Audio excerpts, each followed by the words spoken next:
Bibbidi bibbidi bibbidi. Oh, hang on. Is someone going to beat me through it? No.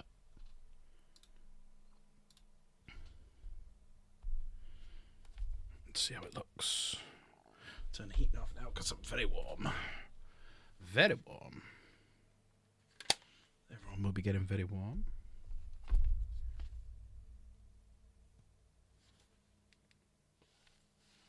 Let's see how many people come and watch. Hopefully there's a few.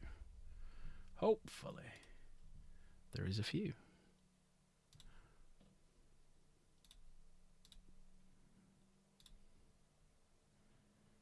There you go. Hello. At least my notification's going out. It's not popped up on my YouTube. Notification hasn't popped up, but me I can see it's gone out on the Discord. Where did you get the notification from? I ain't getting anything. Potato! Hello. How are we all? Can everyone hear me all right? YouTube one. So I haven't got it on my phone yet. It's not popped up. Seismic. Late streams, yes. Just setting everything up. Let's see how right we are. So for predictions tonight, then, we did make a few. I made another one on... you know what was annoying? I made the prediction, and then I started watching the Big Yellow Man's predictions because someone said it in like a super chat, and he said what I said. I'm like, someone been reading my Discord. Someone been reading my Discord, because that red Armageddon thing is making me think that shouldn't it be classed as an early stream? Yes, early in the morning stream, but late for me because I did try and have some sleep before. About 4 hours before the kids woke me up. But I have to be a little bit quieter today because I've got 3 kids asleep in that room there. I've got one asleep there. I've got Chaos below asleep. So I've got to be very, very quiet. You know what I mean? Quiet. I'm going to do a bit of I'll do a little bit, not a yellow-esque giveaway, but top fan tonight. Whoever's top fan tonight will win a prize. I'll give you a voucher. But a good voucher. A good voucher. Sleeper's propaganda, that's true. Yeah, so I have to just be a little bit quieter. So I might have to move the microphone over, and I might have to do my sexy phone voice for everyone listening. They've already fucked us. Why have they already fucked us? Ah, for fuck's sake. So I'm going to be awake 30 minutes longer than I want. God damn, it's me sat here with a fucking headache as well. How's my sexy phone voice, everyone? Everyone liking it? What does ASMR mean? Because I see it all the time and I'm like, I'm too old for this shit. What's it mean? What's ASMR? Someone enlighten me. Sorry, Seismic. Once I know what the joke is, I'll laugh along with it. Having to be quiet at night is a great reminder for me not to procreate. But yeah, I'll do a giveaway tonight. So whoever is top fan, I'll do a giveaway. I'll do a voucher giveaway. Just a shame I can't do it for exclamation mark Wayland so that I get some money back on it, but oh well. Autonomous sensory meridian response. Alright, okay. There's also been a leak, for fuck's sake. Hang on a sec. Let me see if I can find this leak.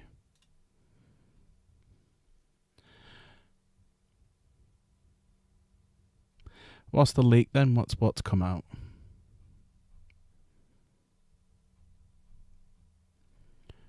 What's come out? In fact, no, don't tell me. Don't tell me. I want to be surprised now. I'm sat here. Don't tell me. I'm fine. Leeks are made... Yeah, great soup. Leek soup. You know what I do need to do? Because I've just realised you can actually see it. So there you go. So somebody 3D printed me this for my birthday. And as you can see, it's the Darky Angels. Also, this one, but I haven't stuck a magnet on it yet. So I need to do something where that hangs here.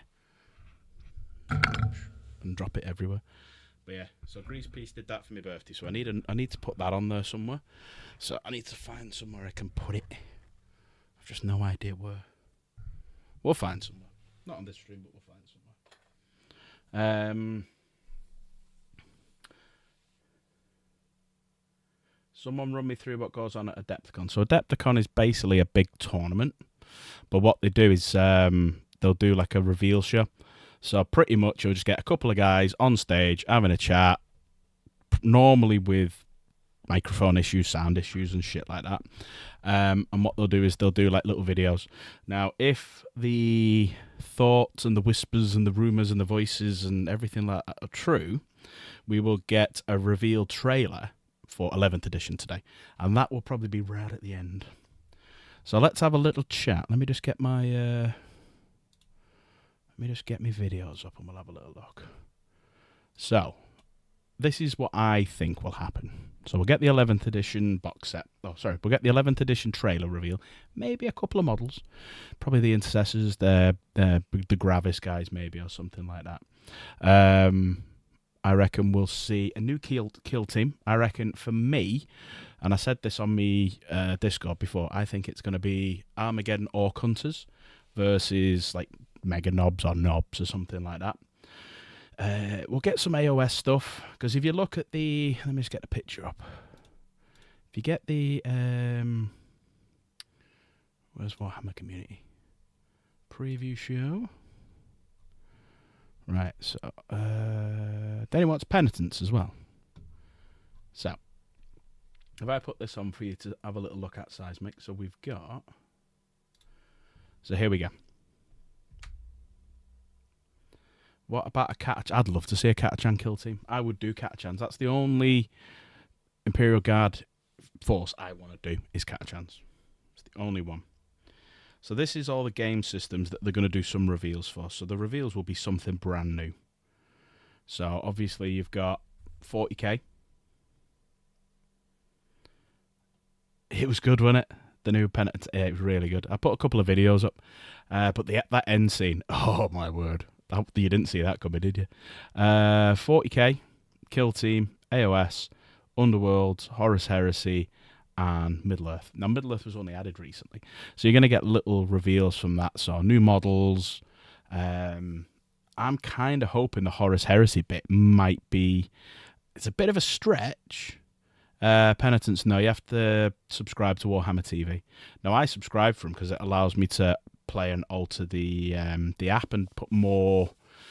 I could do more armies on your app. So if you can do that on Warhammer Plus, and you get the TV shows for free, and you'll get all the amazing ones. So like Tithe was brilliant.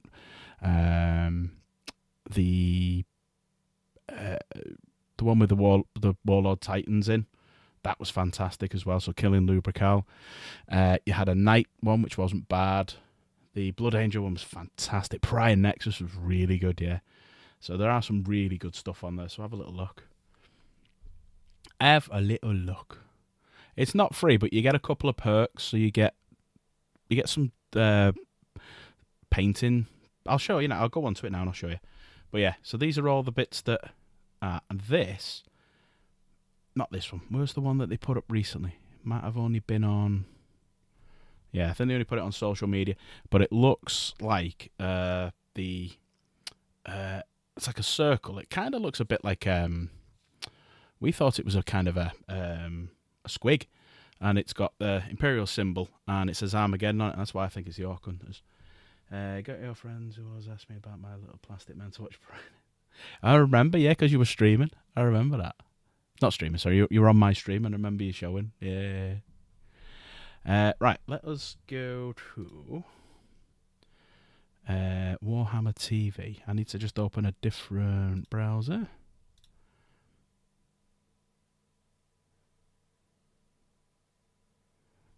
Did I? Oh, yeah, so I did. Hang on a sec. It's because I'm tired. Thank you, though.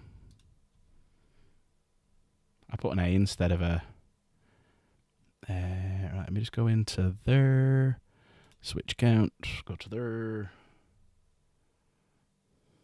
Jen, the autocorrect bot. Content. Let's go to before. Right, I got my sub back that I lost the other day, so I went back to 1205. I then went up to 1206. I was made up, then back to 1205 again. I'm kind of hoping tomorrow it goes back, but yeah. Right, I was in the middle of doing something, but I now have to do Adepticon. There you go. I'm an adept icon, apparently. There you go. It won't change on... It might. If you refresh it now, it should change. There you go, Chaos. Right, let's go on to Warhammer TV. I'll show you some of the stuff that you can see. I'll just log into mine. I'm not going to play anything. Yeah, Jit's late night stream. Right, so this is my name's not anywhere, is it? No, that's cool. So you got some really good ones. So you got Penitence, which just finished today. Killing Lubrical. Also on here as well, you got the Astartes, which is great. You've got some AOS stuff as well.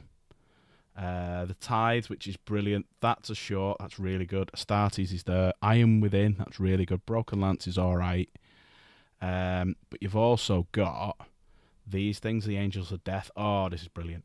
Anyone gets a chance, watch this. And you got a bit of lore information. Yeah, I will do actually. Potato. I did bring up some stuff to. I did bring up some paint to paint, but my eyes are killing me, so I'm not going to bother. And now we've got to wait a bit longer. But yeah, the Tithes is brilliant. Go on my Seismic. Go on some of my shorts and look at the Warhammer animations, and you'll see some of them there. You'll see some of them there. But yeah, there it is. Warhammer TV. It's definitely. Do you not reckon Angels of Death has aged well? I think it's brilliant. I really like it. I mean, yeah, all right. It's black and white and red, so it's not really got much more in it than that. But yeah, I get it. Right, let me move me drinky poos out the way. Move my drinky poos out the way. I got a couple of drinks, so we can crack on. Right. Let me get the. Let me set some up. Hang on one sec. Let me just set some up.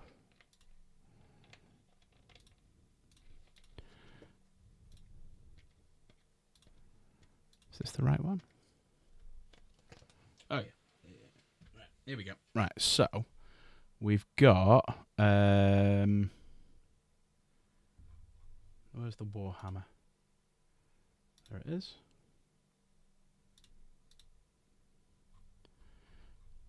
What's it going to be on then? It'll just be on Warhammer's page, won't it? It'll just be on Warhammer's page, won't it?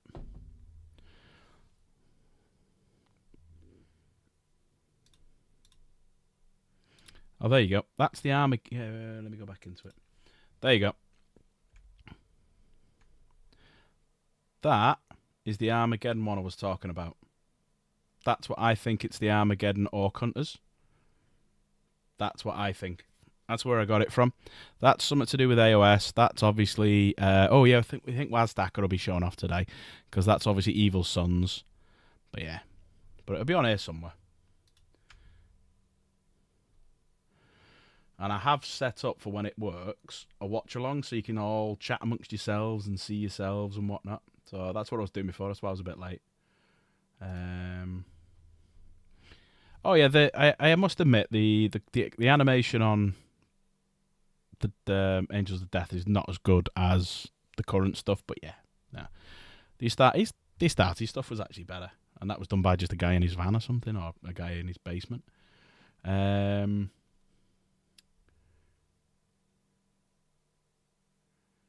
me dacky your chat. Right, 1 second. So it's delayed, is it? So we'll try back at 1 just to see if it's come back on again. Let's open up Magique C'est Chic. There you go.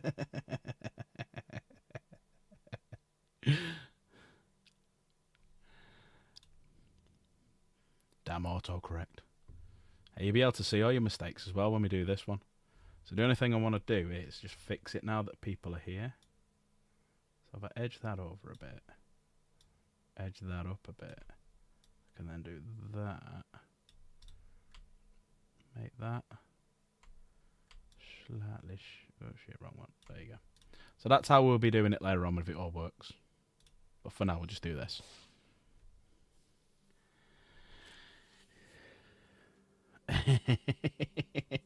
Seismic's going to be pinged awake. I'm only a little bit from a new pack. Should we have a look at the new stuff? Some of the new bits that I got. Decks. Collection. I got some bits and bobs before, because I played some games while Chaos was getting a haircut. So I got... which is one? I got that one. I got that one earlier today. Let me just move my head over here. There we go.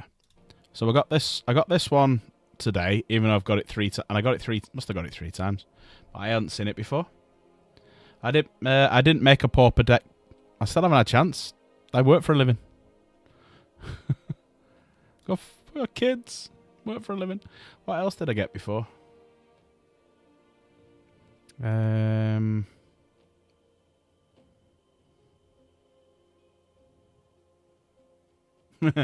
You retarded.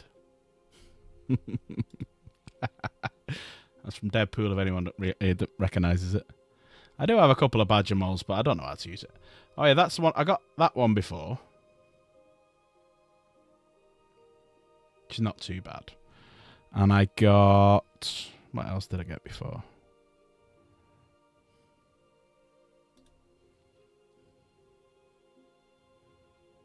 What else did I get?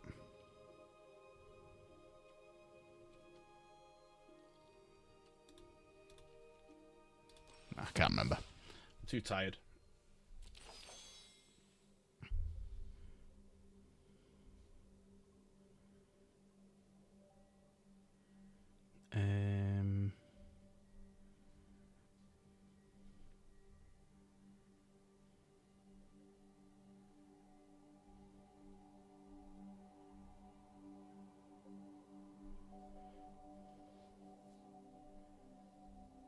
There's a pack on sale.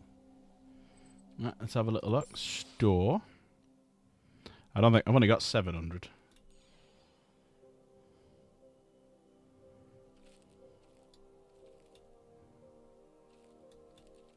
On the dailies. Oh, yeah. Lost Caverns of Axalan. Alright, okay. Might buy that one later on. Here's a question for you. You know these things? I got one of these with my orbs. Where the hell is it? I got something with my orbs the other day and I can't find where it's gone. So I'm wondering if it's in... like avatars or something? Oh, there he is. It wasn't on my phone, and there he is now. So I'm going to have Raphael as my avatar from now on. There you go. I ask a question, and then all of a sudden it's there. But I'm ready when you are, Potato. We'll have a couple of games. About half an hour, then we'll try it again, see if it's up and running, or it's still been delayed. Yeah. I found it now. It wasn't working on my phone. I couldn't find it on my phone. Now all of a sudden I've just found it. But according to this, I am one away from a new pack.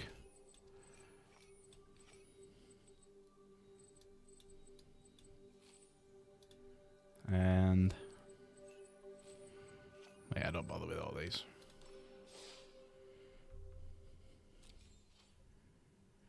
But is everyone tired, or is everyone feeling good and excited and looking forward to the reveals? I definitely want some... I know someone else calls it vindication. I need a different word for it. But if some of my predictions are correct, you better give me some memberships. Right, what are we going for then? Let us play. Oh no, do me tryout deck.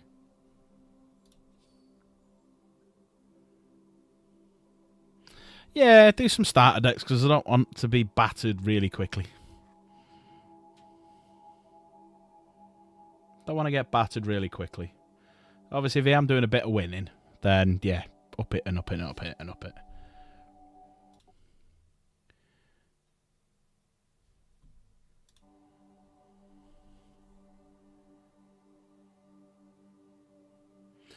You're going to be honest, I'm not in the game long enough to get excited about the reveal. Ooh, I am. Oh, hang on a minute.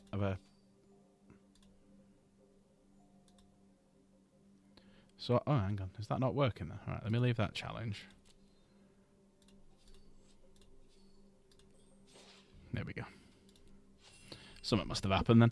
I'm looking forward to it. I just can't be overexcited. So I'm going to do my, my reactions to it, and all of a sudden the reaction will be like, yay, really quiet.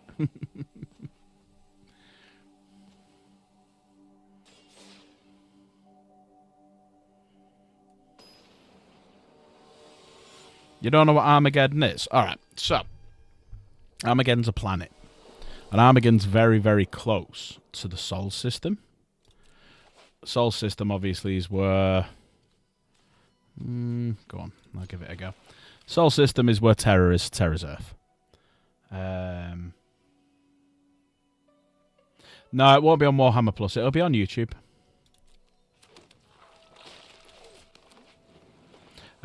So basically, so Armageddon used to be called Ulanor.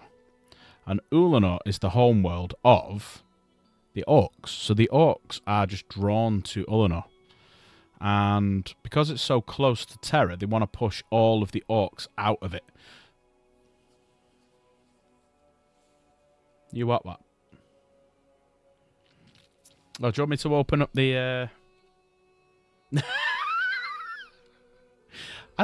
I want to test it, see if it's working. I'll tell you what, let me open up the lobby and the gaming so you can come in. You can jump in if you want. I'm in chat now. I'll still get beat. I've got no mana. My problem is I started with that and 1 mana.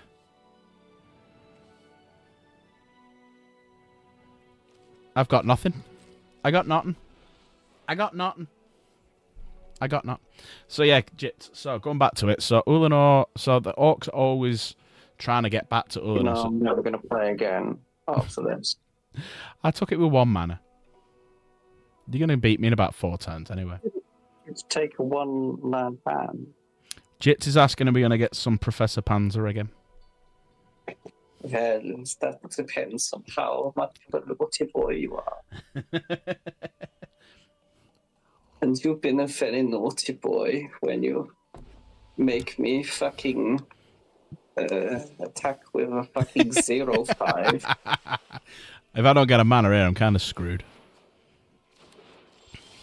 Nope, no mana.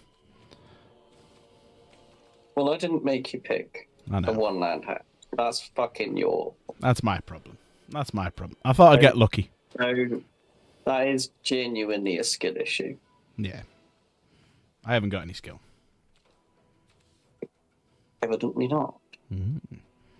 But if I get 1 mana, it's all good. Hooray! Wow.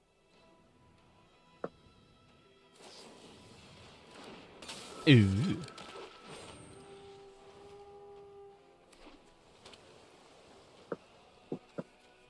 But yeah, sorry, Jits, going back to it. So, yeah, Armageddon's old name was Piotr. It is, but apparently it's been delayed 30 minutes, so it's going to be an hour. Oh, what have you got? What have you got? What have you got? Nothing, because you can fly. But yeah, so Armageddon was called Ulanor. Part of the 4 things that the Emperor wanted to do was to push the Orcs and destroy the Orcs and get them off Ulanor because it's too close to Terra. But the Orcs are always drawn there. They always want to get back there. So pretty much there has to be so it's a hive world. So there's massive cities, like built like a big sort of spire pyramid type thing. And they're just drawn back there. They just keep getting drawn back and drawn back and drawn back. And I agree, Peace. So yeah, that's why there's always fighting going on there. And there's regiments that are there all the time. There's Space Marine units that are based there and Titan legions and everything. So that's why it's always full of fighting. Lots of boys.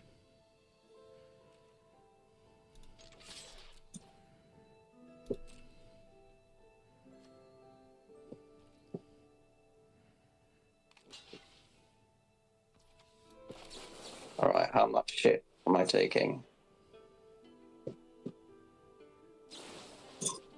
You giving it trample? Okay, it's fine.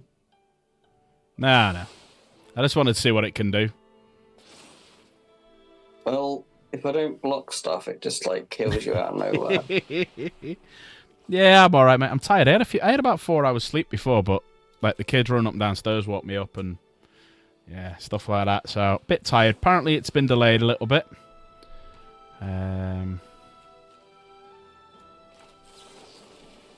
You're just gonna shock it. Oh, and then you'll be able to fucking shock my other cunt. Oh, never mind. No, shot the other guy. The life gainer. No, I thought you would copy it from the ley line. No, it doesn't copy it, unfortunately. And it's only when you target a creature I control. Yeah. You control, so yeah. Yeah. Okay. But yeah, Jits, Armageddon's very, very important. So that's why there's a lot of times that there's a lot of fighting going on there and stuff. At the minute, I think the Space Wolves, Grey Knights, Cadians, Titan Legions, fucking everyone's there at the minute. Everyone's there at the minute. Oh no. Oh no, 1 free for 4 mana. Or 3 free actually. Oh shit. I just can't read apparently.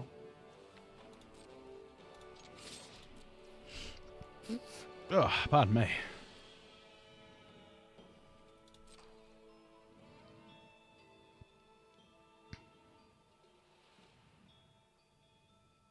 So we're gonna have a giant grove.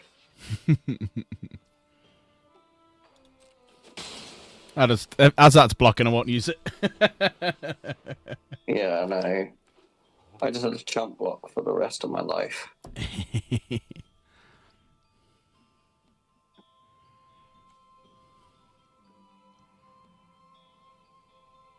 Oh god, I gotta have 2 fucking blockers. That's fucking bullshit.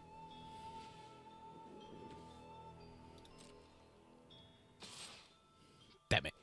I still think you're going to win this. How? You're just going to fly over the You have top. all the time in the world, because it's like the least aggressive deck in the world. Well, compared to like even my fucking pauper decks, this shit, and these are fucking just. Let's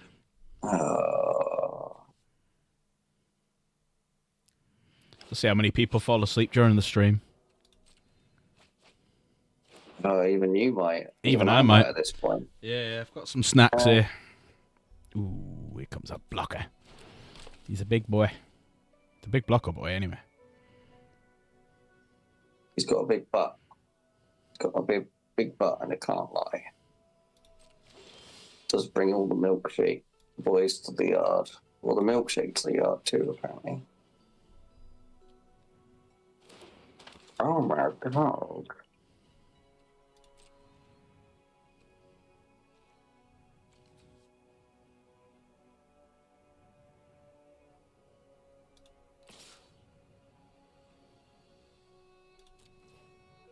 Yeah.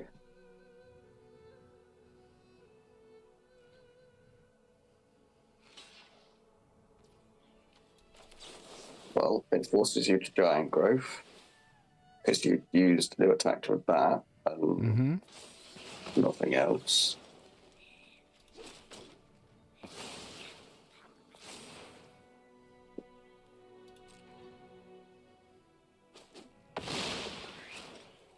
They grow big, don't they? They grow big. Very big. He's a very big boy. I wonder what a red green with like badge 'em all and stuff like that, and this would be like. Is it pointless or? Ley line of resonance was banned for a reason, but it was mono red aggro that fucking caused it to be banned in standard. Fair enough. It's all the birds. I can't get through. You just keep blocking everything. All the birds are going to fly over and batter me. And an angel seraph. So you come across for 4 now. I mean, I have to like try and just be aggressive But you can attack. You may as well attack a fucking everything, and whatever gets through, is gonna,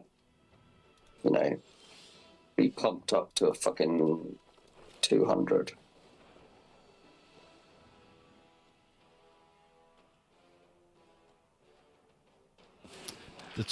Right, the crowd is being divided into two teams and being handed out green and red t-shirts at Adepticon.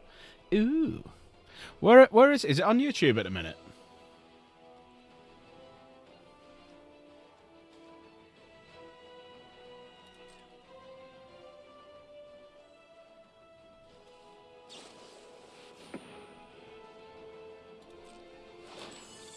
Yeah, I've lost this. I can't get through.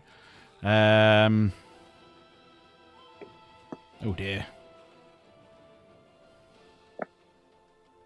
I mean, one thing getting through causes me untold death and destruction. Mm-hmm.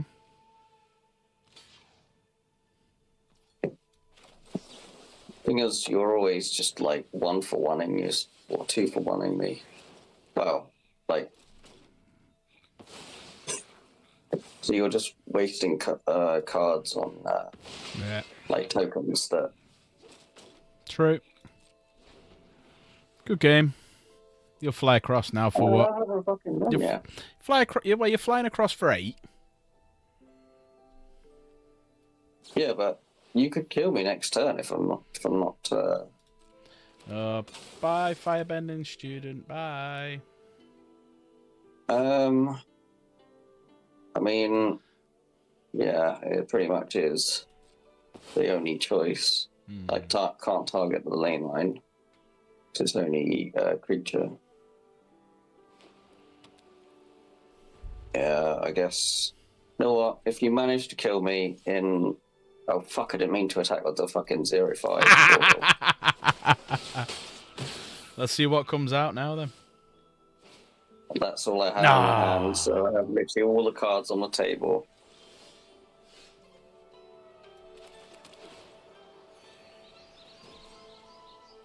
Did you just get a land? Okay, well, what is it?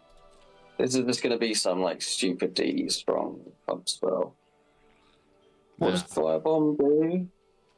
That's not if a 4 mana was... If 4 mana was... Put a plus 1 swap capital. Okay, well... Fuck this guy in particular? Or girl, I don't know. That's a dwarf without a beard, so I guess that's a girl.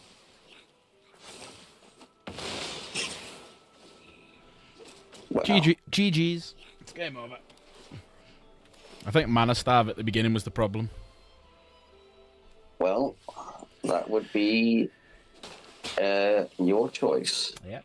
Yeah. I didn't make Tallahassee cry. I chose to cry. Right, let me just check something a minute. Alright.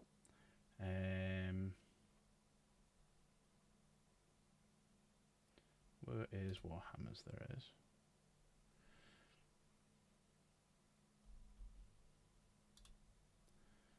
They've not got an upcoming thing. Is it on the Warhammer or is it Crusade? Are you still in? They normally have it on Twitch, right? No, they have it on YouTube as well. Oh, okay. Yeah, they always have I've only ever seen watched it from Twitch, watched it from the store. Maybe it needs to be Twitch. I'll put Twitch on in a bit, but I'll draw first. What made you choose YouTube's instead of Twitch? If you don't mind me asking. I mean, it's not been asked before. Don't know. Oh God. I mean, like serious streamers and stuff can like set it up so it's like. Do both. I don't know if you're using OBS. I guess that's what most people use, right? Yeah. To get do both at the same time, yeah. Yeah, that's what I was thinking about doing. It's just getting a chance to doing it. Yeah, obviously, I know time constraints and everything is going to be your main thing, right? Yeah. Because as you mentioned, you may have mentioned already on stream once or twice, but if anyone doesn't know, spoiler alert, Tallahassee has a job, and he also has at least one offspring. At least one little sprog. Fuck you. There you go. YouTube is way more accessible. I mean, people fucking stream on TikTok now as well. Yeah, that's true. Yeah. Hi, Michael. You all right? So I guess it depends on what type of audience you get. Because, like, I think, well, the people stream on Twitch. That was what always used to be for gaming. And then they eventually pivoted into, like, just chatting. And then they made, like, fucking art. And that's when, it, like, became a fucking tea stream for a few years. And now it's, like, just a bit of everything, really. Like, YouTube is more family friendly, though. Although I have been, like, doom scrolling late at night and have you seen these fucking brain rot streams? Like, I saw it, I was like, what the fuck is this shite? And who the fuck is watching it? It's literally people just, like, begging for money, and like, it's so fucking obvious. And it's like kids just dressed up, like, in a fucking balaclava, going like, oh my god, I'm gonna do this thing if someone doesn't subscribe and give them, like, press this. It's like so cringe. I swear to God. I was like, holy fuck. Does anyone watch this, like, genuinely for fun? It's like, there is no way that someone could watch that or enjoy, like, any form of, like, I was just like, and I clicked and I was like, because I hovered over it for more than, on those shorts, for like more than, I don't know how much it was off the top of my head, but more than, 2 seconds. It was like, click here or press this, tap the screen to join. It was over fucking 1,000 viewers. People just must have nothing to do with their lives. I don't know if it's kids, mate. It's kids. And it was at like 3 a.m. for me, so fair it's like American as well. So it's just American kids at prime American time. Oh, you just did hit me for 2. Okay, I was expecting more.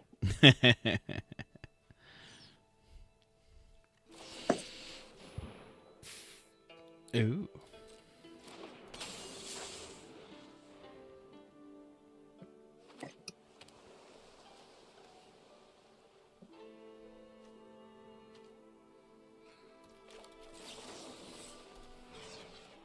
So you're gonna, yeah, okay.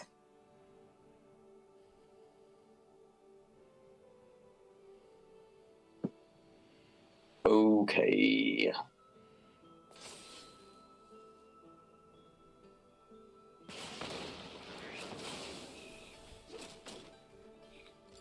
Had to do that then. Thank you, Grease Piece. Don't forget !GPP. And Wayland. GPP. Grease Piece painting. Giant prehensile penis.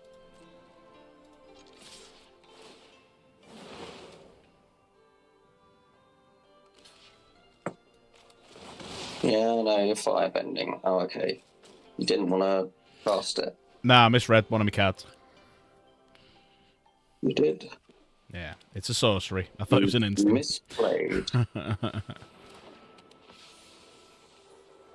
The silhouettes are up now, are they? Let's have a little look after this. When Potato beats me here, because I think he will, we'll have a little look at the silhouettes. You always say that. Yeah. Right, because what I wanted to do was do... During combat phase.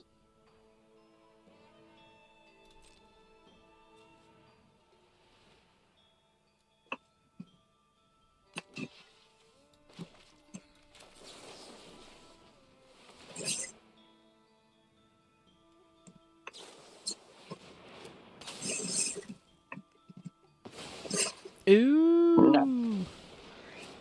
Still got me one. Still got me one.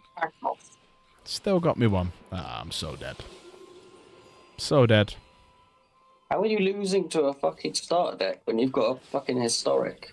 Well, technically, Because I'm not very I good don't at know. building decks. I'm so dead. Yeah. I gained a life anyway. So you're coming across now for 8. I need something big. Need something big. What have you got that can kill, like, stop any... You need to kill 2 of these creatures, and spoiler alert, I got another one. Like, can you kill me this Nothing. turn? No. So- Yeah, and then you get a land. That, as is the way. There you go. Thank you. Thought I might as well just use my cards up.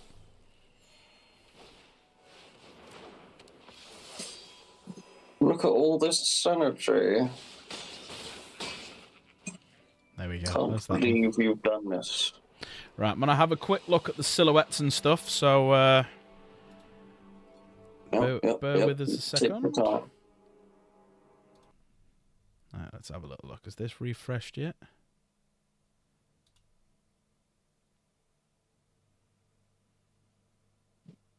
Yeah, there we go.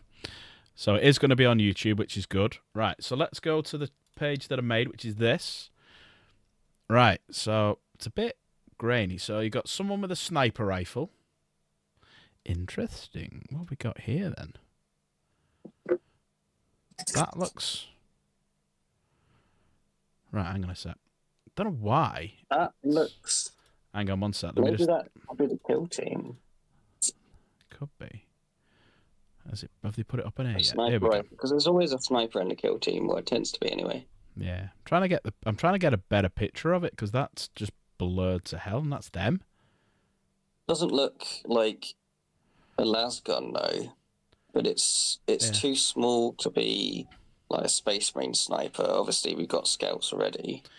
Blue is Astra Militant. So I'm thinking he could be one of the Orc Hunters for the kill team that I think. So I think it's going to be Armageddon Orc Hunters versus like Mega Knobs or something.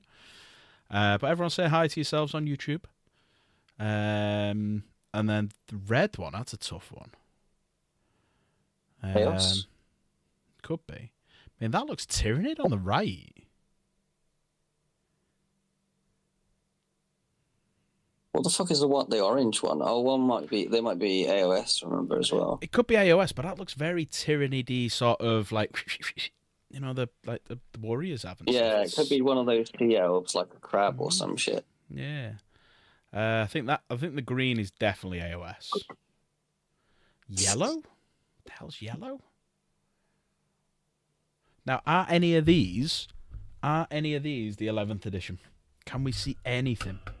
Guard, Chaos, Orcs, Necrons, Tyrannids. Cajun Bacon Fanatic says. I reckon there'll be some AOS in there, so I don't think there will all be 40k, unfortunately. And will there be any Horus Heresy in there as well? I agree with everything other than the middle one being Orky. I don't see how it's Orky.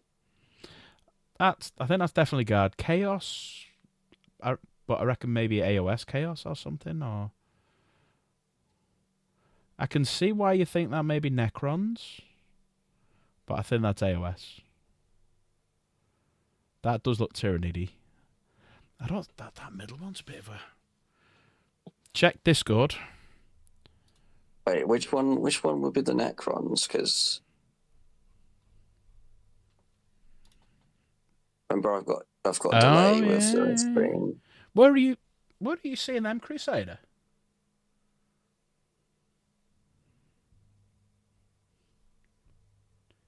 Oh yeah, 8 minutes. Right. Do you reckon we could get one game in 8 minutes then?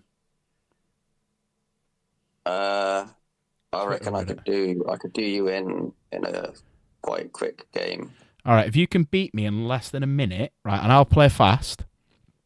All right. Less than a minute. Let's see if you can beat me in less than a minute. All you need to do is just not play slow. That's just down to luck. All right, come on then. Quick game then. Let's change me decks. Less than a minute. Less than a minute. I've been playing with this. This is where I take control and make it last like fucking 20. Fuck you. I'll just jump out the fucking game and go back to the stream, booting out the lobby and all sorts. Yeah, no, I wouldn't blame you. Okay, I'll play my most aggro deck. Right, I enjoy playing this. I played this cat deck the other day. There you go. Right, someone got a timer ready. Someone got a timer. So Potato's goal is to beat me in a minute. I'll play quick. I'm not going to play slow. I'm not going to take the piss. What do I get if I win? I kill you in under a minute. We'll let chat decide. Timer ready, Okay. Seismics. Timer ready from what? From first card going down. First card going down. Card going down. Your first card going down, so whether you're first or second. Oh, right, okay. I'll fucking... Okay. Alright. Alright, then.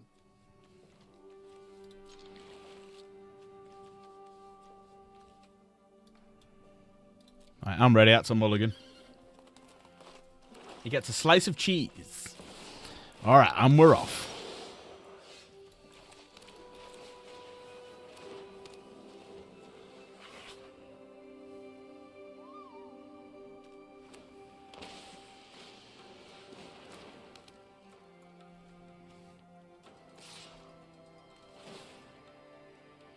I can't block him. He's got menace.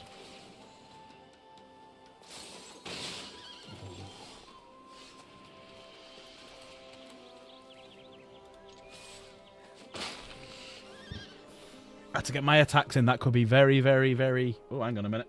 Sorry, we should be on this one. You see better now. Ooh, 9 months, grease piece. Fucking hell. Can't block it. Oh, he's going to hit me with 2 damage. And 3 more. I don't think I'm going to do it in under a minute. That's a bit steep. Especially if you're going to be gaining life and shit. Like White is wont to do.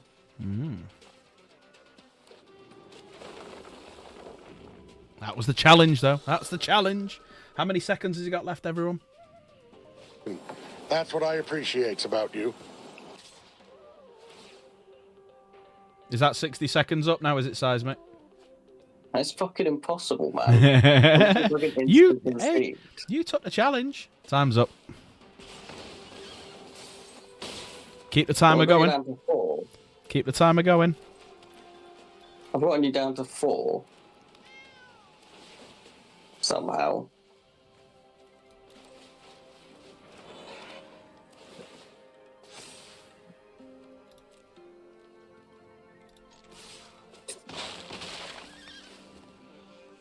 I'm playing as fast as I possibly can. All I need to do is attack and you lose. Oh, wow, yeah. Yeah, no matter what, I can't block all of them. Well, you're going to go down to 1 because of Monument to Endurance. And then that kills you. Because of the Cool But Rude and then Monument to Endurance. Bravo, bravo. How many seconds was that, Seismic? How many was that? Because just wait a sec. We'll see how many Seismic says, and then you've got to beat that time. Fucking hell. That was quite a good hand. 2 minutes, basically. Right, I'll draw first.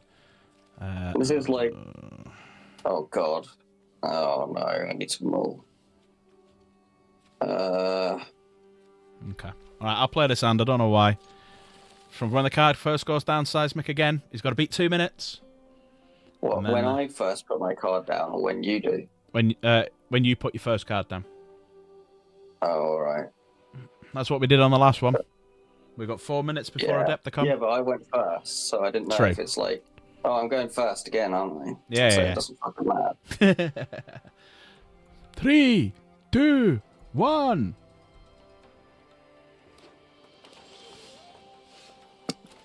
Remember, I'm not playing on a fucking mouse either. I'm playing on a fucking little tiny trackpad.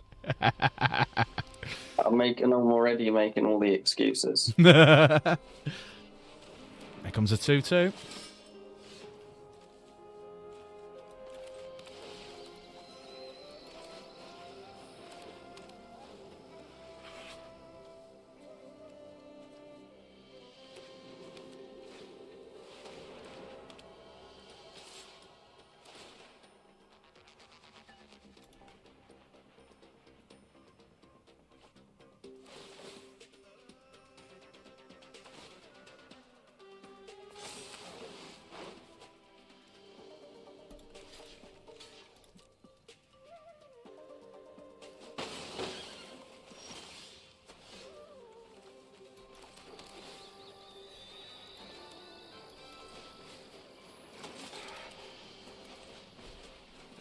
god, you had to pick white so you got a life gain and shit. What a fucking bastard. Well, you just beat it in 2 minutes, the same deck. Yeah, but I did get like the god draw, god, and like one of the best hands I could possibly get. Fair enough.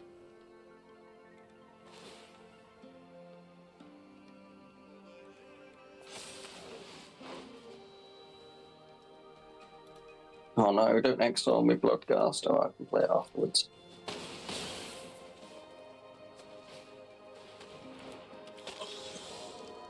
It's mainly down to luck, because like, that was, as I said, I'd had to mull to the perfect draw, and I got it first without even having to mull.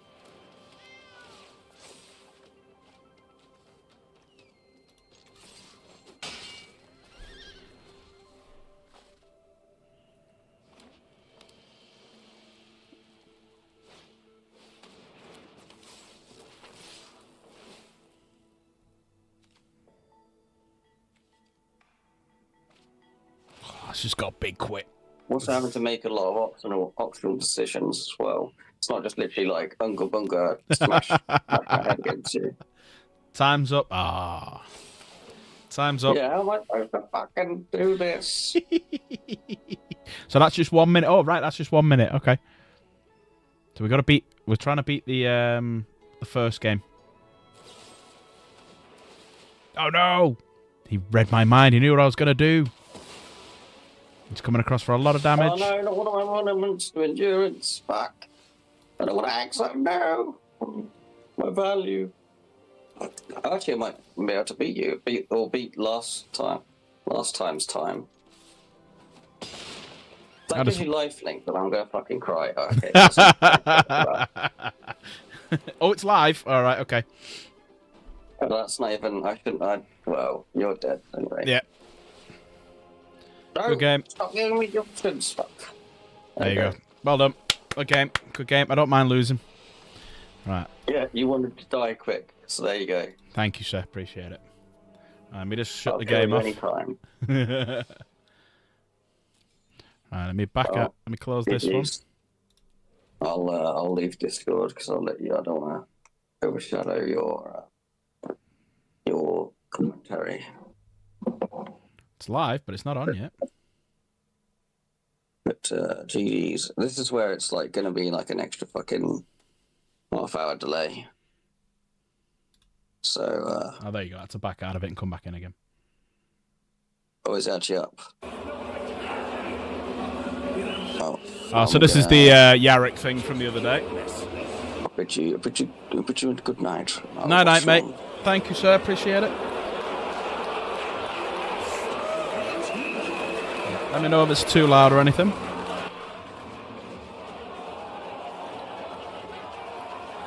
Steel Legion? Steel Legion? What the hell? Oh, Steel Legion are coming.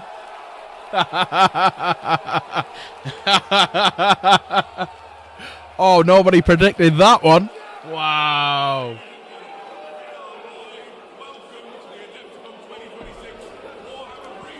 Wow. Nobody predicted that one.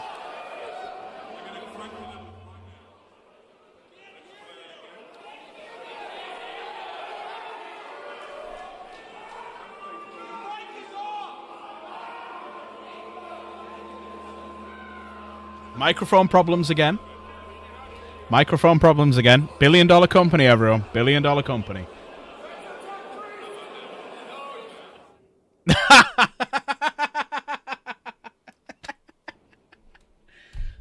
billion company, everyone. Come on. $1 billion company.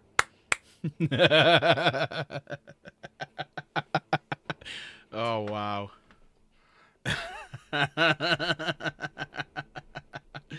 Wow. Oh. Have they fixed it?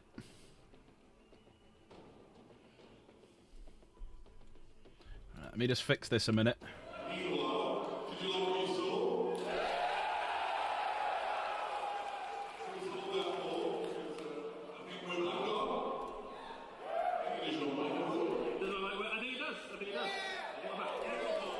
There you go, it's a bit better.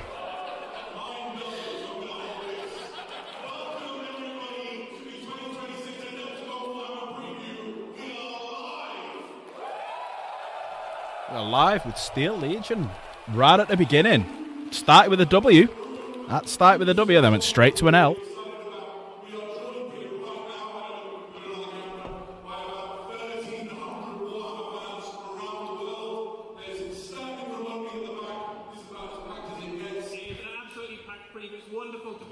Yeah, there's 12,000 people watching this stream on those.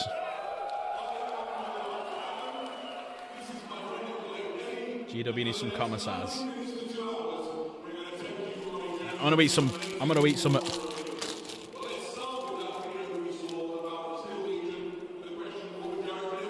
you bring back the Steel Legion, of course, and we can confirm today the arm against Steel Legion, they are on their way.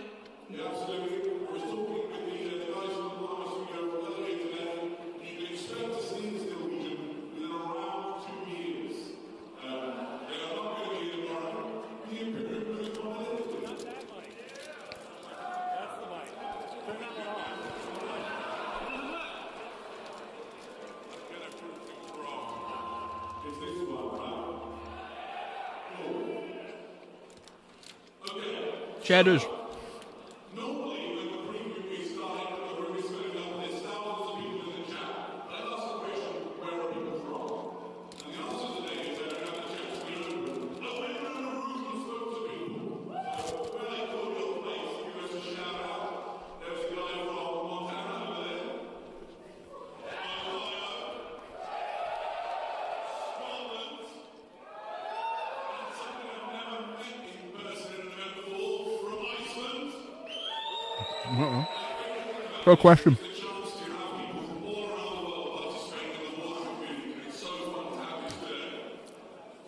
it's really cool. We've got some amazing reveals for you today, guys. We have some Warhammer 40,000 stuff. We've already seen one thing already. We've got more very soon. We've got some Warhammer Age of Sigmar stuff to show you. We've got some Warhammer Underworld stuff to show you. There is some Middle Earth releases on the way as well. We've got some stuff to show you there. And some stuff for Kill Team as well. So it's an absolutely jam-packed show. That'll be at the end, Seismic. Everyone just share the mic. Just share the mic in the middle. Get cozy for a minute. Right, so. Normally, $1 billion company, everyone.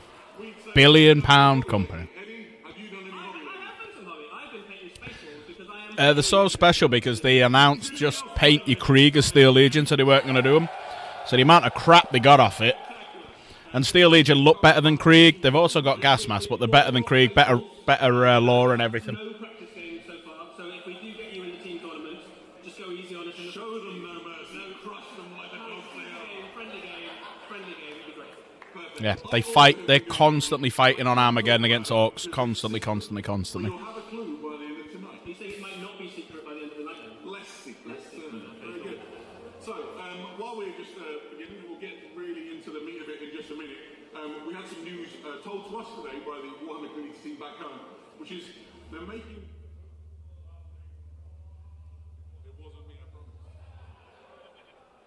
Have I got a mic now? Yeah! Fucking cheer for getting a mic working. Jesus Christ. Upon us. So, Wow. as I was saying, the guys back home in the Warhammer community team have launched a new YouTube channel, which is official Warhammer 40,000. The reason for this is we figured Warhammer 40,000 fans might like all of their Warhammer 40,000 videos, whether that's painting or lore or like previews like we're going to show you tonight, all in one place. So if you haven't already, go and give it a subscribe. Let's get those numbers up. And let's make sure there's one place you can go for all of your Warhammer 40,000 YouTube content. Make sense? Perfect. Is your mic working?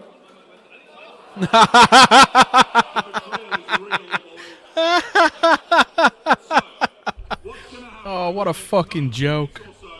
What a joke. All these previews we talked about, there's going to be some great videos, some fantastic reveals. We'll get overexcited. We'll talk for slightly too long. And then at the end of the show, everybody who's stayed in the room with us and had this wonderful experience, they're going to go away with something super cool. More on that later. Are we about ready to kick this off? I'm ready to see some cool stuff. Beautiful. So, the first thing we're going to do is a tiny bit of a retrospective We know this guy and we love him, and he returned to the Warhammer 40,000 universe. Yeah, they're getting the box, yeah. Yarrick, right? So, any moment now he'll appear massively on your screen, but I have a feeling the tech priests are currently applying unguents and blessed oil to the machine so that Eddie can have a mic too. Otherwise you have to wrestle over it. Nobody needs to see that. So, I'm going to talk about Commissary Yarrick for a moment because I've got the mic. He is my personal favourite character in all of Warhammer 40,000. Oh. That means... No, still on mic. So, when I was a little boy and I read the stories of Commissary Yarrick and the infamous things he'd done on Armageddon, the epic defence of the Imperium, it really sort of did something to my little wannabe Imperial heart. And so it's been really cool to see the reveal of that model and the return. And this heralds something that we're going to show you in a little more detail as the... Putting Null oil on the machine. That's pretty much what it is, yeah. Sacred oils. Were you around when Yarrick first debuted? I played a game and sent in my results through Whiteboard. Or was this for the Armageddon Yeah, for the 2000... Third War Yeah, campaign? the Third War for Armageddon. You had a little form at the back of Whiteboard, and you sent in the results. Oh, God, I remember that. So I sent in one result. Wow, I remember that. How sad's that? Long in the tooth enough that they participated in the Armageddon Global campaign. I did. Awesome. Yeah, using the wrong oil, yeah. I really got old when it happened, so terrifying. I remember my original Yarrick had like a snippy crab claw. Any snippy crab claw Yarricks in the room? Just me?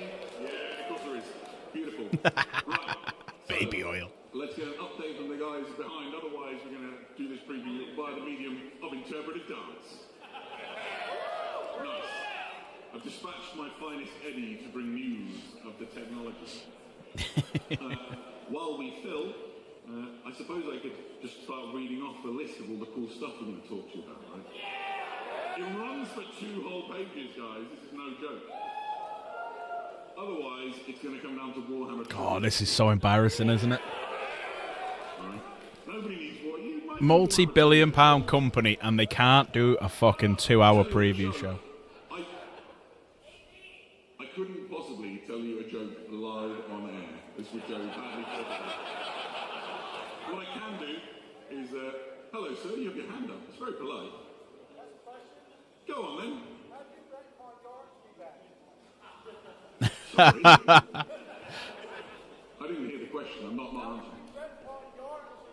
Oh, right. Well, there is actually really great lore behind that. And in 15 minutes, we'll tell you about it. Fair enough. If anyone didn't hear, the question was, how did they retcon the law to bring Yarrick back? Yarrick is in fact not dead. It could be that there was some intervention. It could be that the Imperium is in fact not the reliable news information broadcaster that you might think it is. Like this fucking live stream. I mean, there's all sorts of ways that the old man of Armageddon could in fact not be dead. I think you can rest assured I'll fill you in, or at least give you a heavy clue. The thing I don't want to do is spoil anything, right? This is quite something, just filling the void. So, Oh, this is so embarrassing. I'm like kind of... I want to bite my hand. The guys in the chat. Who is here to participate in the Warhammer 40k events this weekend? Lovely. Anybody here for Warhammer Age of Sigmar? All 3 of them are there. Now, I met them last year and I'm hoping to meet them again. Any guys for the Middle-earth strategy battle game? Sweet. You're my people. This is great. You've got some great stuff to see later on in this show. What about things like the Horus Heresy? Biggest cheer so far. Underworlds? It's quiet, but they're there. What else did we say we were going to show you today? Oh, Kill Team. Any Kill Team players? Beautiful. This is great. Oh, sorry. I beg your... Oh, for fuck's sake. Oh. It's so cringe. Well, I can't join in with that potato at the moment because I'm about to paint a Horus Heresy army. Not for playing, just for painting. Because I was at Warhammer World the other day, in case you don't know. And I ended up coming back home with a few things. Might as well show some of them off while we're waiting. So I came home with a few things, and also a box that I shouldn't have. Does anyone know what box I shouldn't have that we were talking about over the weekend? Maybe Sunday and Monday?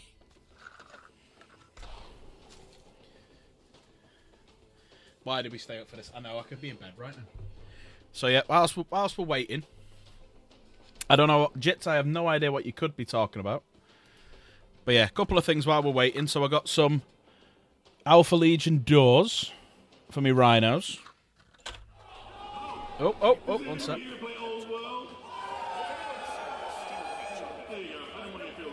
Oh, they're putting this back on again.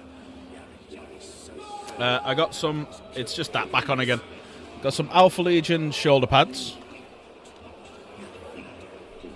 What would Yarrick do?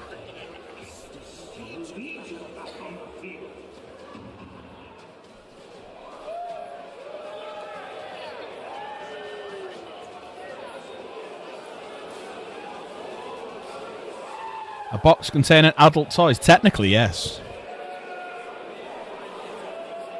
It's back to me, which means we might be live, so I'm going to talk about it. Are there any authentic Steel Legion collectors in the room? Whilst we're waiting for that, I also got the Contemptor Dread Alpha Legion chassis, which is pretty cool. Pretty cool chassis. I'll open them up at some point. More doors.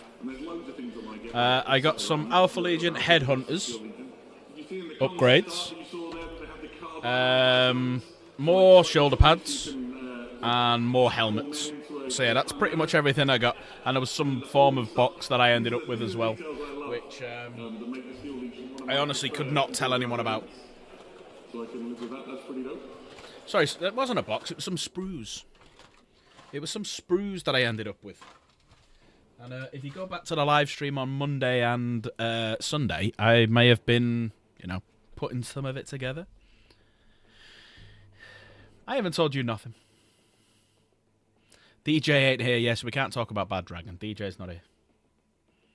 3 technical difficulties in one reveal. 3 technical difficulties with just what's coming in the future in 2 years' time. So it's not really a reveal.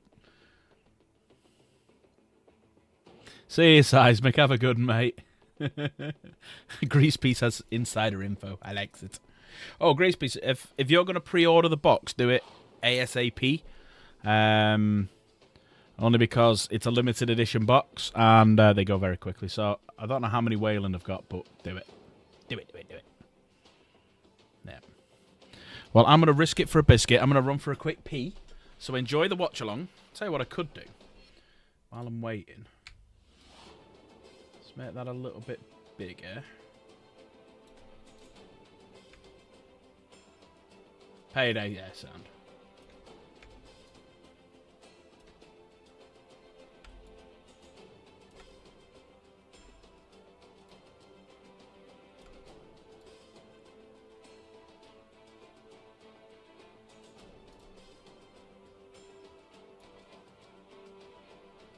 Soldiers of Armageddon, I will not lie to you.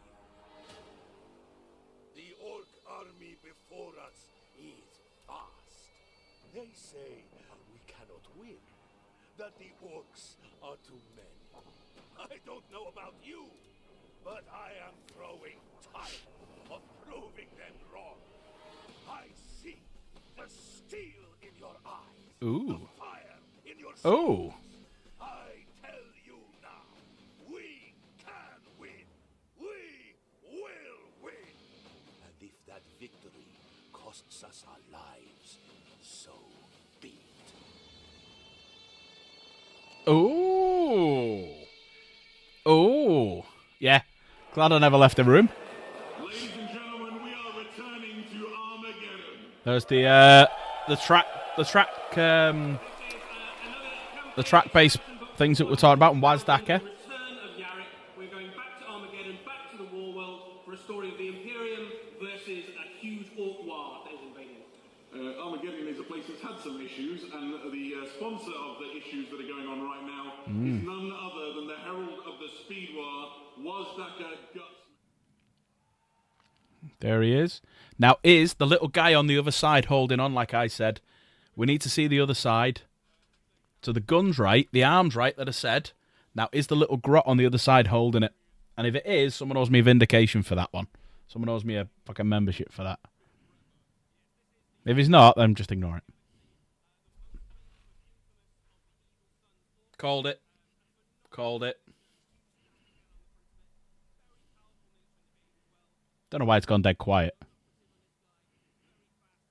There you go. Called it.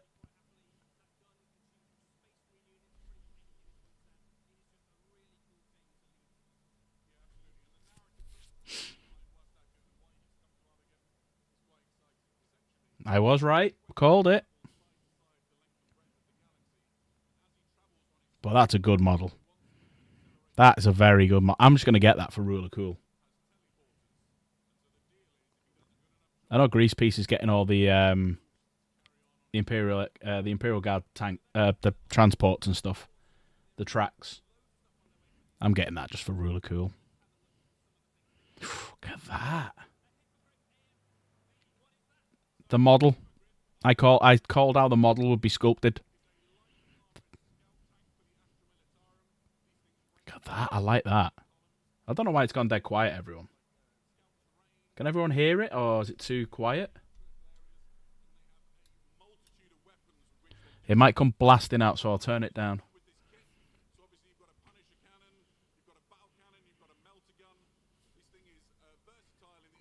That's very nice. I like that. Yeah. The hippogriff. Very nice. Yeah. You only hear me? Yeah, for some reason it's gone very quiet on their end. So when they come back on the screen, it might go dead loud again. That's why I'm keeping an eye on the volume.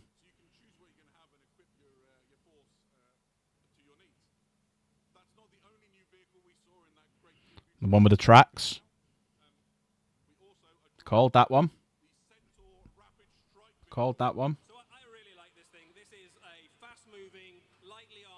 Said it was like an impulsor, you know, with the open back. It is just a beautifully detailed kit as well. It doesn't replace your Chimera, but it kind of rides into battle alongside them and is a tool in the army of someone trying to put together a mechanized guard army. Yeah, absolutely. This is giving you some very different options for your... Yeah, sorry about that. They've gone very quiet there, but I don't want it to come blasting out if you turn your volume up. You storm forward to the objective and then you get out of the way. The Chimera would typically sit alongside you guys and offer lots of suppressing fire. This is purely delivery. My favourite thing about it... Look at them in the back there. Looks so cool. Have a look inside that crew compartment. That crew compartment looks so cool. But you've got like fully modelled interior with all the guardsmen that are sitting inside it. This is a beautifully rendered... Of course, we get Cadians at Armageddon, yeah. Well, they fucked up, haven't they? They should have done Steel Legion. That's why they're doing them now. Oh, absolutely, Grease Piece, yeah. I want to see that when it comes out. And it'll be out soon, this. This will be out before 11th. These are out before 11th.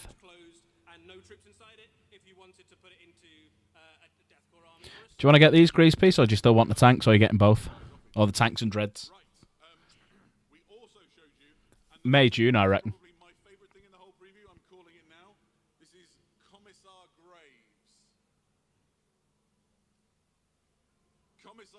There's that power fist from the... There's that power fist. Member of the High Command for the military operating on Armageddon. She is a stone-cold killer, a commissar cut from the true mold of the Officio Prefectus, and literally one of the first things she does in the narrative She's is back. Replace one of the... So that's when the codex... No, this is just for the last bit of the 500 worlds. So this is the last 500 worlds book. So the Guard Codex, because the way Steel Legion's coming, the Guard Codex won't be for 2 years now. And this thing oozes like the grim darkness of Warhammer 40,000, right? Gloss black paintwork, armoured pulpit chased in gold. Oh, look at that at the front. Hands on the back with an enormous personal banner. Oh. A bunch of people were trying to work Oh. out patches on the jacket I wore where. Oh. Graves' heraldry is one of those Yeah. patches. I've not seen that vehicle before. Vigilance with her, you see her Oh. Officio Prefectus officers. This is what she calls her right hand. Bet you want that one instead, Grease Piece. Her right hand is a bunch of executioners which she'll use to enact her will. Yeah, potato, yeah, bob on, mate, yeah. Nodding a little bit to the that. So like the Bane blade that Commissar Yarrick traditionally drives around in, this is sort of like a smaller, compact version of that. If you converted yourself up for Fortress of Arrogance, this would look very cool riding to battle alongside it. Yeah, absolutely. I think one of the things here is that the cloth that she's cut from is very different to Yarrick. Yarrick is an inspiring leader at this point, almost like a That is lovely. hero, right? That is lovely. I'm considering doing a fucking mechanized Imperial Guard army myself now. Right, we're still not done. Did we see the Adeptus Sororitas character? Here is... That's what leaked, wasn't it? The room really likes this one. Here is Intransia Frey. She is the Dog Martyr Superior for the Adeptus Sororitas on Armageddon. She's a member of the Order of the Martyred Lady. Who wants Lord Solar when you can have... Absolutely, mate. Yeah, absolutely. For the officers that are operating on against the Orc War. Yeah, we know the Sisters of Battle have played a big part in some of the battles for Armageddon in the past. We've seen them in... Could have just sat there. Look at the bolters there. This is a really powerful character to add into a Sister of Battle army. It's got a few different options there. That's very nice. Helmeted, unhelmeted. It brings quite a lot of firepower to the field. You've got a couple of heavy bolters, a couple of heavy flamers, and then a rack of melter missiles in there as well. So Melter missiles as well under here, look. anything short range, long range enemy tanks, and fairly tasty in close Yeah. combat as well. That whoever did that, fair play to the sculptor there. That's lovely. I mean, with the cherub, the braziers, that's lovely. The throne is called the Throne of Blame. You might know the Throne of Judgment. There's at least 2 thrones out there. Not There's 3 at least. including the big one on I'm actually considering getting that for ruler cool. The only golden throne we'll see, yeah. This is a contender for the strangest model in the preview. May we introduce you to Inquisitor Croyle. Who is Inquisitor Croyle, Eddie? So Inquisitor Croyle is Wow, a look at member that. of Ordo Xenos. He's That's the bit we saw on the preview. That's the bit we saw there. That's what we thought was the Tyranids. This guy hunts down And the sniper, so the 2 bits were on it. He's come to Armageddon particularly to try and take out some of the Orc warlords and Orc psychers and things with that very strange... That's so cool. He is mounted on the That's so weirdest-looking good. That's so cool. shrimp thing. Yeah, I mean, it looks even worse with the nose bag off, right? Yeah. I like You've that. got some options in the kit. So you've got a couple of head options for the mount. A couple Tyranid horse, yeah. Looks like it, doesn't it? game terms, he's very useful. He is a lone op fast.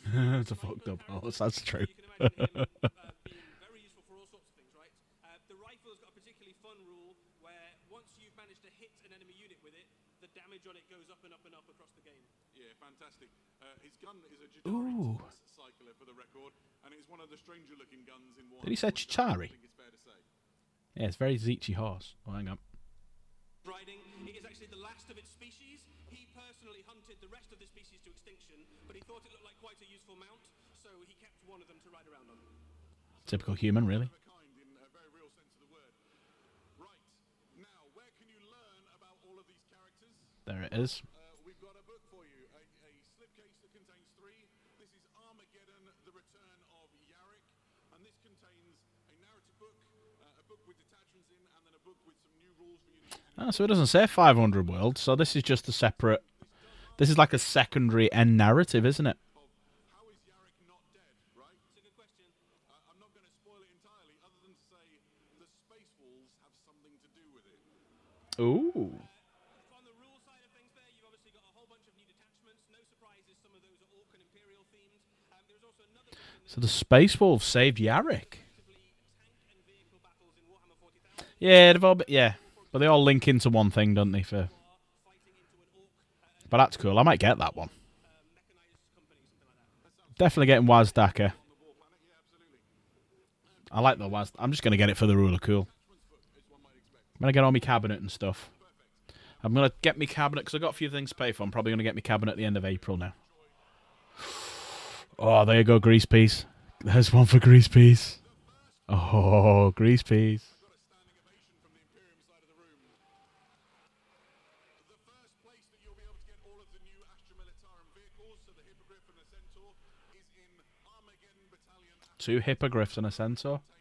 All of the models you see. Battalion. So it's a really solid start, actually, to an Astra Militarum army. If you do really solid armored core, a couple of I think Grease Piece is not going to get the Custodes anymore, and he's going for these. Don't know what's happening with their volume. All of those models will be available separately shortly thereafter, but if you want to get your hands on it first and save a bit of money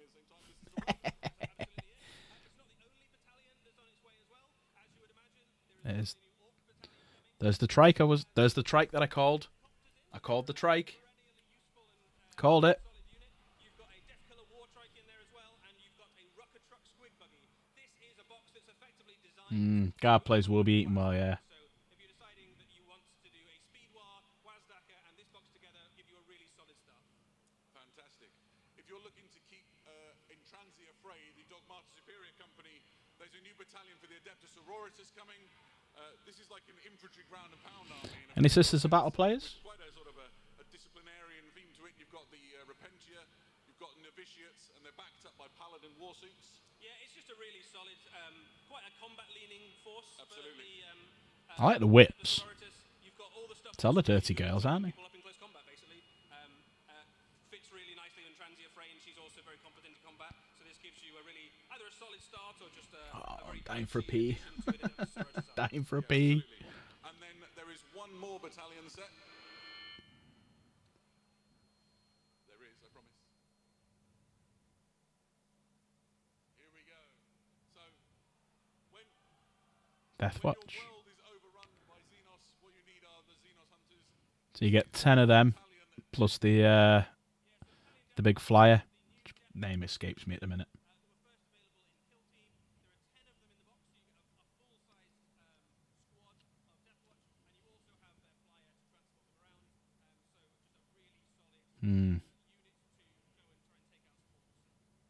Yeah, it's just dead quiet.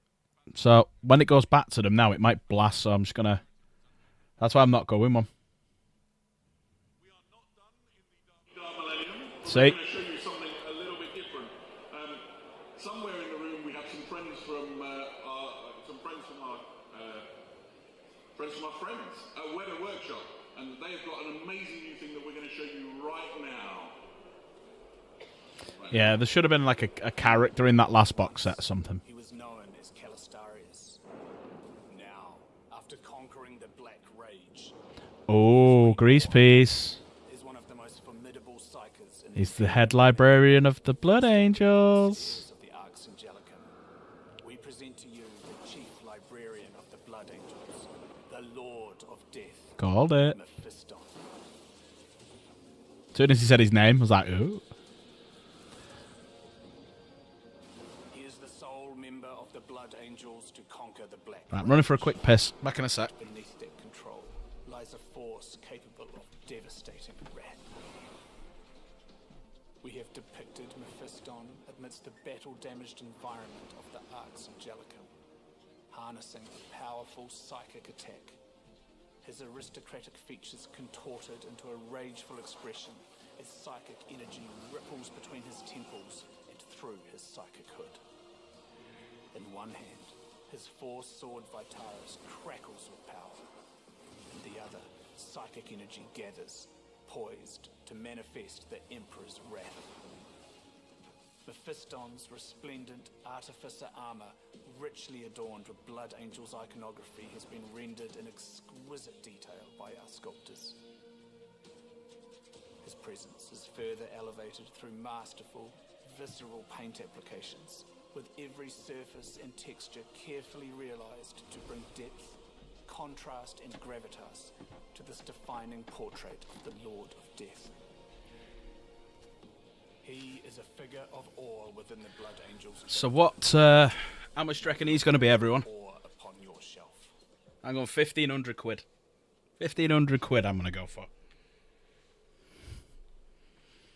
It is a good statue, that, isn't it? Mephiston. 300 quid? Fucking off. Titus was a grand. Titus was a grand and Abaddon was 1,600 quid. Even the Sisters of Battle was a grand. These are ridiculously expensive. Yeah. 300 quid is... If these are 300 quid, I'm buying them. Yeah, over a grand. Throughout the rest of this weekend, weekend, that statue you saw in the video is here. If you want to look at it in person, go and chat to Jules and learn all about it. Pop down to where the Warhammer shop is, and you can see it. Third of a kidney then, yeah. Exquisite, so it's well worth a visit. While we're talking about licensed things, we have another officially licensed product I'm pretty excited about because they sent one for me to wear. Oh, what is that? Helmet. Oh, white scars. This is the new White Scars helmet. We've seen a couple of these helmets. Oh, you can just hear me crunching now, sorry. Volume's gone on these bits. I can't hear anything either, there's nothing coming through, so don't worry. That's alright. I love it. It fits my head. If anybody wondered, my head is colossal. It's like ridiculously big. And that room in there is not on its like biggest thing. So a lot of people were like, "Oh, will it fit?" Definitely, unless you have like a even larger than a starting size font, you'll be fine. It fits even Gene enhanced heads. There we go. You can check these things out. There'll be links to it all on the Warhammer Community website. Make sure you go and have a look when we're done with the preview and scout it all out. And I believe that helmet is available to pre-order as of tonight as well. I think so, yeah. So essentially, if you really like one of these things, you can get your order in straight away, both the Mephiston and the helmet. Now, we have other exciting news, which is still in the Dark Millennium, and this relates to something coming very soon to Warhammer Plus. The Eldar episode? Sigma Command. This is Flight Commander Kai. Welcome to Sigma Alpha. Well, if you have a tiny head, yeah. Where did they come from?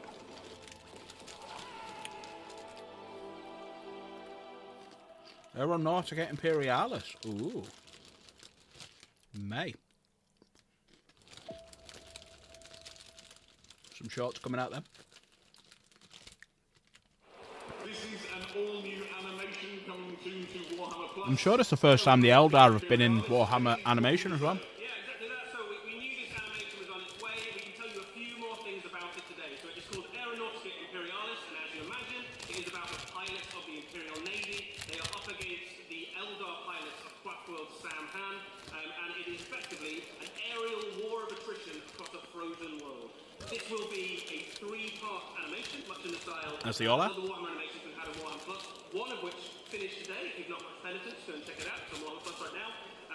This will be a 3-part series, and it will explore both the Imperial Navy, and it has a few scenes as well from the Eldar perspective as well. Yeah, absolutely. So right now you can see some of the Eldari fighters in it. Well, it's a fighter, 2 bombers, right?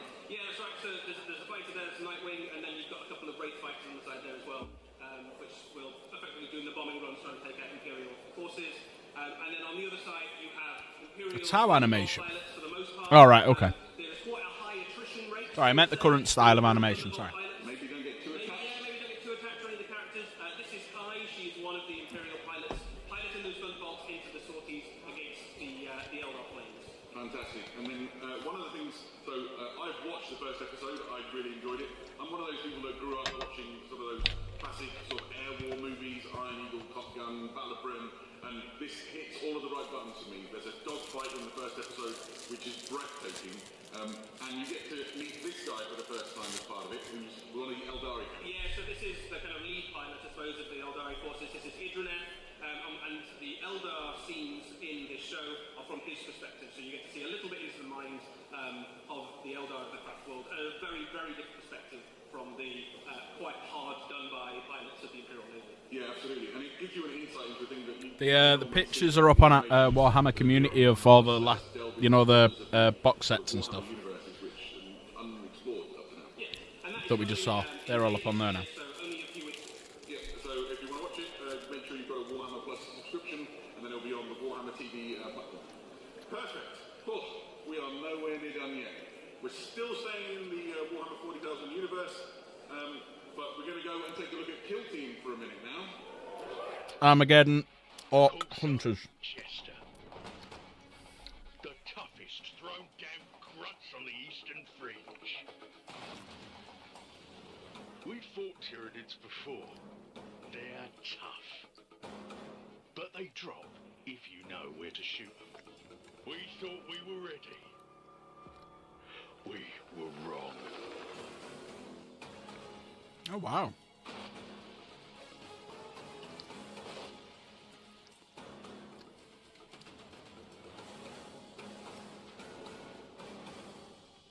The hell? Spectre Squad. Call sign Chester. The toughest throw. I think we're done. Right, I'm going to talk as if we're back on air.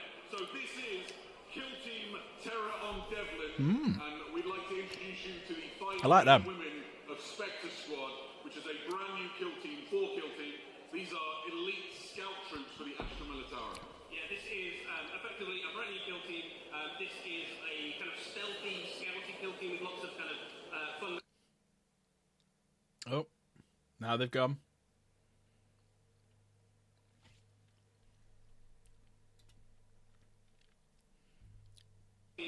This is a kind of stealthy, scouty kill team with lots of kind of fun. Yeah, it's going for everyone. They're getting Fs in the chat. It's not just those, it's everyone.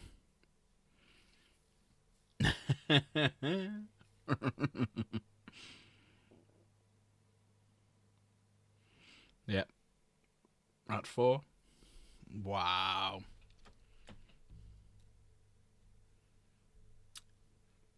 But yeah, if I do this.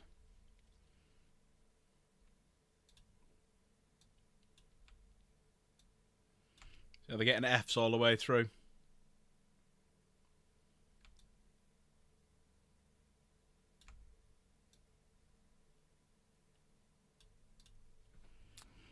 But wow, this is bad. Let me do a refresh.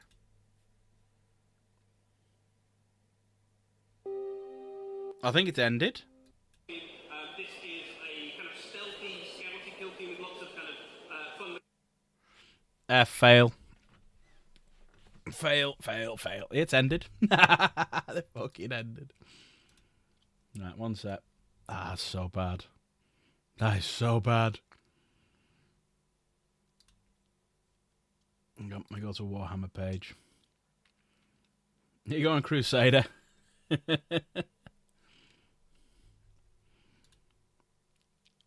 Yep, it's completely gone. Wow. Oh, they're live again. Hang on. They're live again. But there's no sound. Oh, this is so bad. Multi-billion pound company, everyone. Multi-billion pound company. Here's me, sat here, in a bedroom. And I could do it much better. Much better. Piss up in a brewery, as Valrak says. They couldn't, well, it's a northern saying, but he says it about these.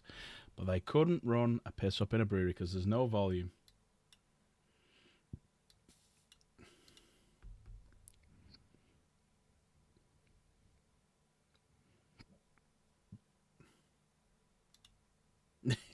Cheers, Grease Peas. Oh, this is horrendous. Hang on a sec.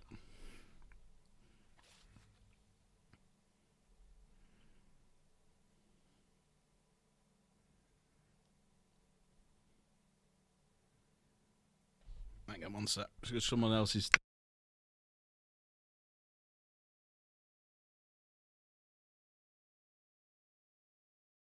Yeah, it's not just me.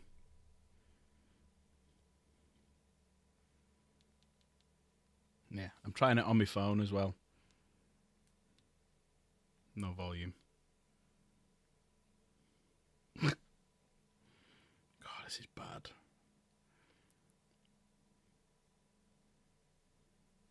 Come on, you fuckers. I stayed up late for this. I'm in work tomorrow. Go and get a shag in a brothel.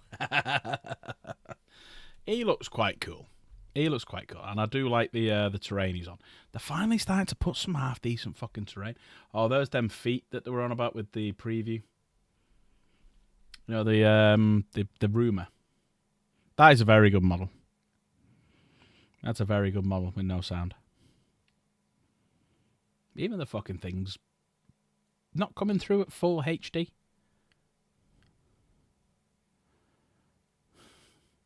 What's that symbol they're all putting? So everyone in the chat is putting this symbol. That's what they're all putting in the chat.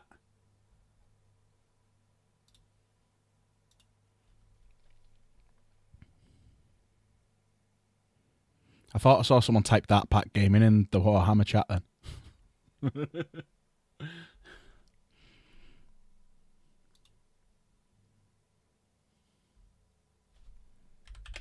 I'm going to put that.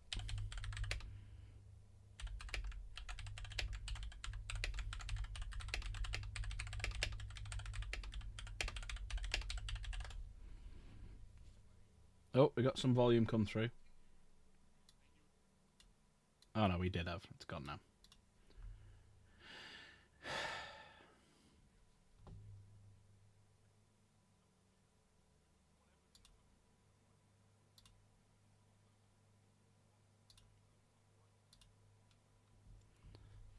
That's a lovely model. There's the little feet as well. They're the feet there that they were on about during the rumor thing. But that is a very good base. That's what they need to do more of with these big models. Nice bases. But yeah, it looks like it's got some nice terrain on that as well. So I might... if that's got terrain, I'll get that. Can we see the back of it instead of just fucking spinning it? Yeah, if you get this terrain, I'll get this. If not, I won't bother.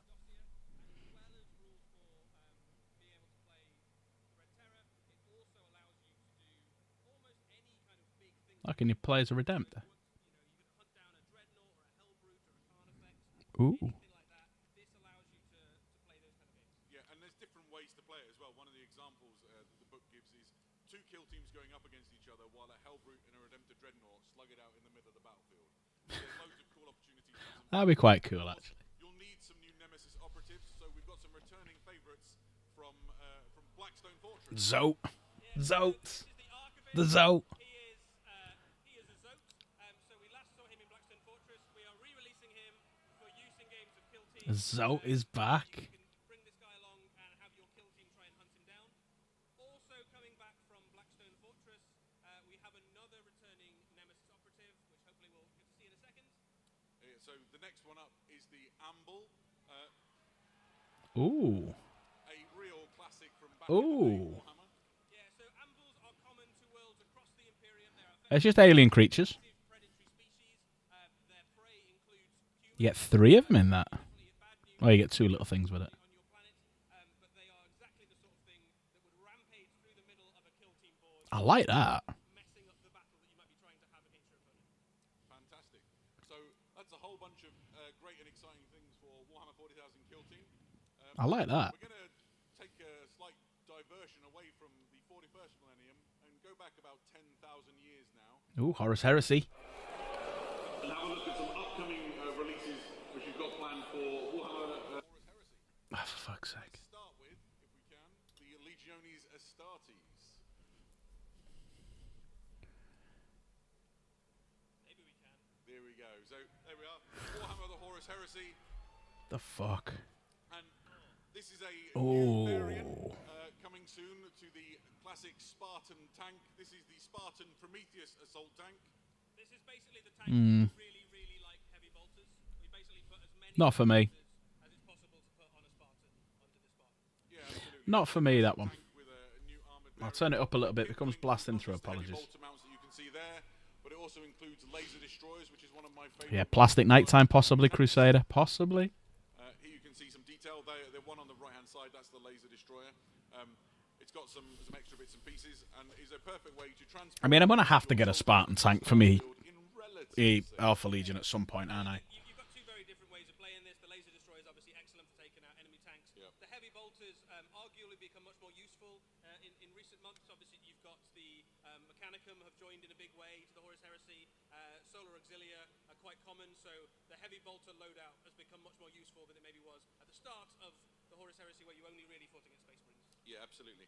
Of course, this isn't the only thing that's coming for the Horus come on, Heresy. come on. There's also reinforcements due for the Ogrins. Solar Auxilia. Big Here Ogrins. you can see rendered in plastic for the first time the Karanite Ogrin section.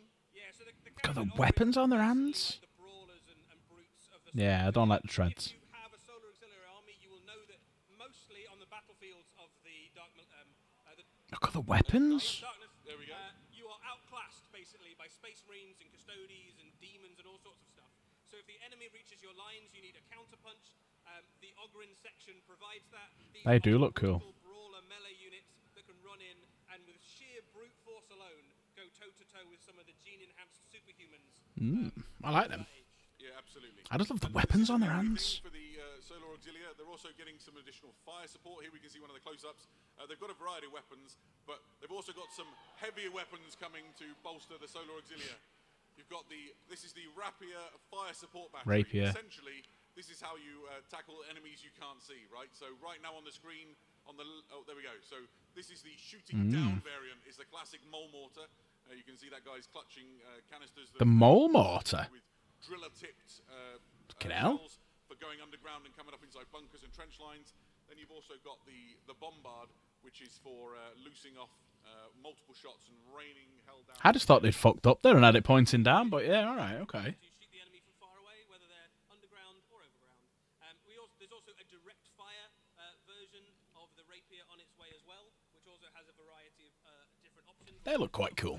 In a second. If you're doing Solar Auxilia, they look quite cool. It makes either of those support weapons for firing indirectly, either the quad launcher or the mole mortar.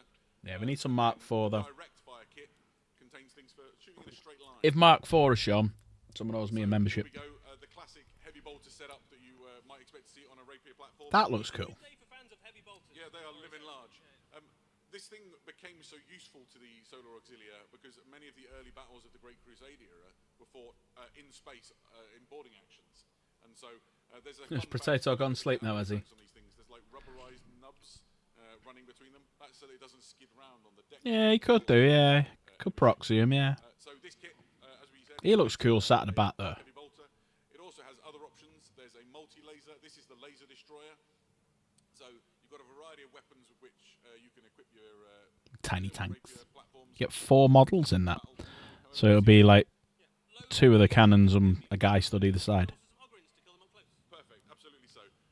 Some of these things, the rules for them you won't find inside your existing Liber books. Fear not, there is a new Journal Tactica on the way. The Battle of Talon, Part 1. There may be more on the way. Talon, of course, is the most famous tank battle of the Horus Heresy. A tank battle that was so brutal that the scars of it can still be felt 10,000 years later.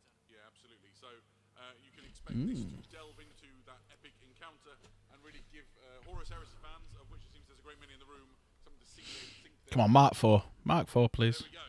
Right. Let's leave Warhammer 40,000 and the Horus Heresy for we're coming back to them towards the end of the show. And let's go 11th to edition. Warhammer Underworlds.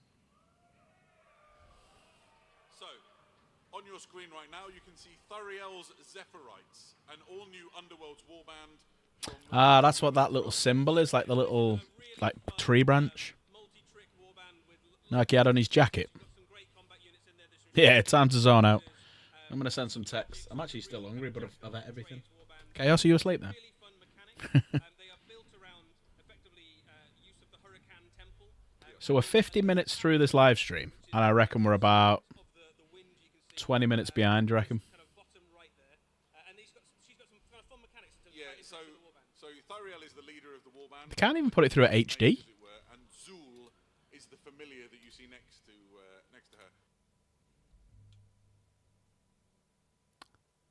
As it were, and Zool That's a bit better. is the familiar that you see next to Zool. so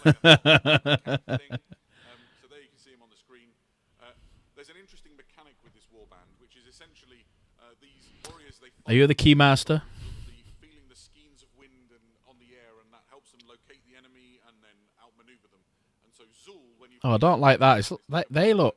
Them things coming out of it look rubbish. gives buffs to the models that are attacking it. Yeah, it's effectively like the eye of the hurricane. Nah. where it goes Absolutely. F for these. around it, get buffs based on their proximity to it. So Nah. dictates where on the battlefield, on the board, your units are most. Yeah, the hippogriff's a lovely Crusader. I'll give you that one. Underworlds has had showing like awesome familiars and creatures and stuff as well. I think everybody likes it when the warbands have a pet. Yeah, absolutely. This is my favorite model in it. This is an Ara. It's just that classic sort of ranger archetype, and really reminds me of maybe Shadow Warriors from the world that was. There's definitely a Shadow Warrior vibe. Looks like a Pokemon. I'm the gatekeeper. Coming soon to Warhammer Underworlds, and an exciting thing to maybe add up, change up the Not for me. in the Underworlds tournaments. Them little things that are sticking out the front there just look like they couldn't be asked finishing the model. Depart now from Warhammer Underworlds and go to a place very near and dear to my heart as a staunch fan of Middle Earth. Ooh. Let's go and let's look I've at no idea what this could be. Middle Earth strategy battle game. More hill tribes. So this is the first of the release Rohan just get everything. Inspired by the Lord of the Rings, The War of the Rohirrim movie, the animated Rohan get everything. cinema a few years ago. I loved it, and it's great to see these guys making it onto the tabletop. We've already got the They're really nice sculpts, though. as warriors. They're really nice Some sculpts. additional commanders for your force. You've got the chieftain on the left. You've got a standard bearer and a hornblower. There's an additional option contained within this kit, which will be very useful for your force. If you look at the right-hand side of the screen, this guy is a variant and essentially allows you to build the chieftain instead as an oath maker from that scene in the Two Towers in the Lord of the Rings trilogy. Where I was thinking, was it him? The wild men make their compact to attack Rohan together. You've also got some options on the chieftain in that box as well. The chieftain can have a two-handed weapon, or you can have a hand weapon and a shield, or you can build him as the oath maker as well. So some great options to choose from. Yeah, and as you can see, like the Middle-earth team have just continued to Nice sculpts and painted really well. About time they'd painted them well. These are fantastic leaders and extra helpers for your army. I play quite a lot on the Middle-earth tournament scene, and it's quite interesting to see how the Hill Tribesmen have set into that meta.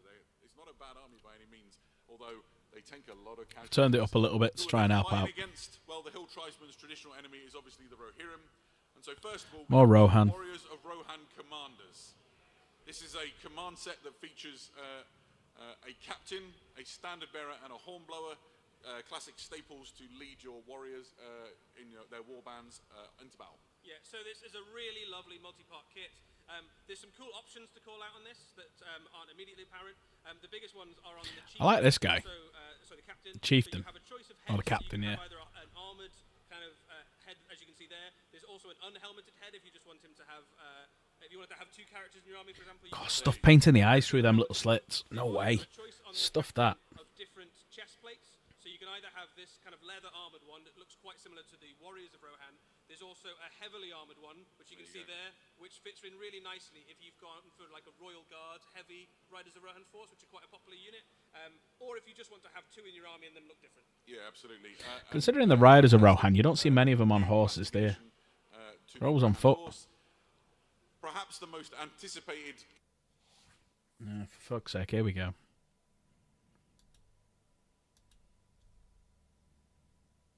Kit for Rohan, been desired for a long time.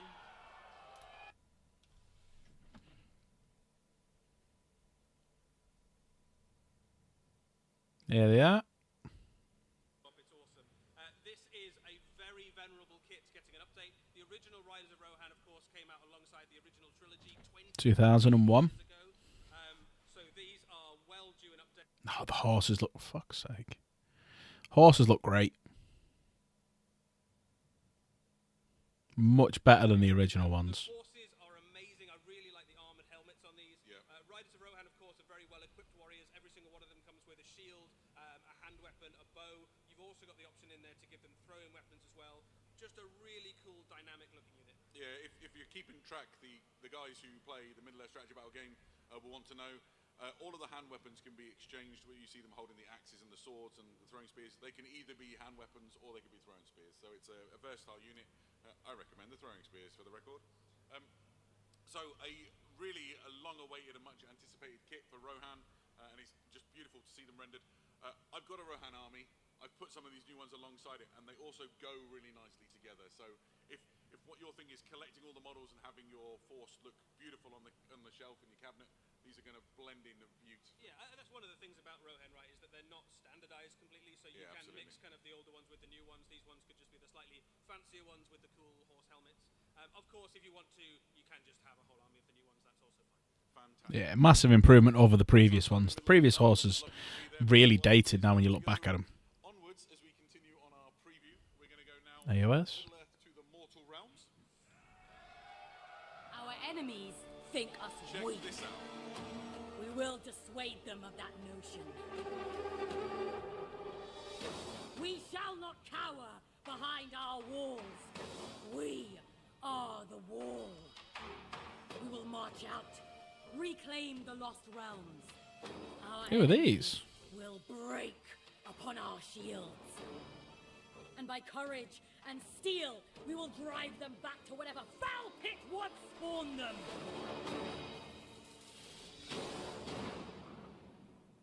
We are the wall. Our enemies think I don't know, Crusader? So yeah, these are the cities of Sigma, yeah.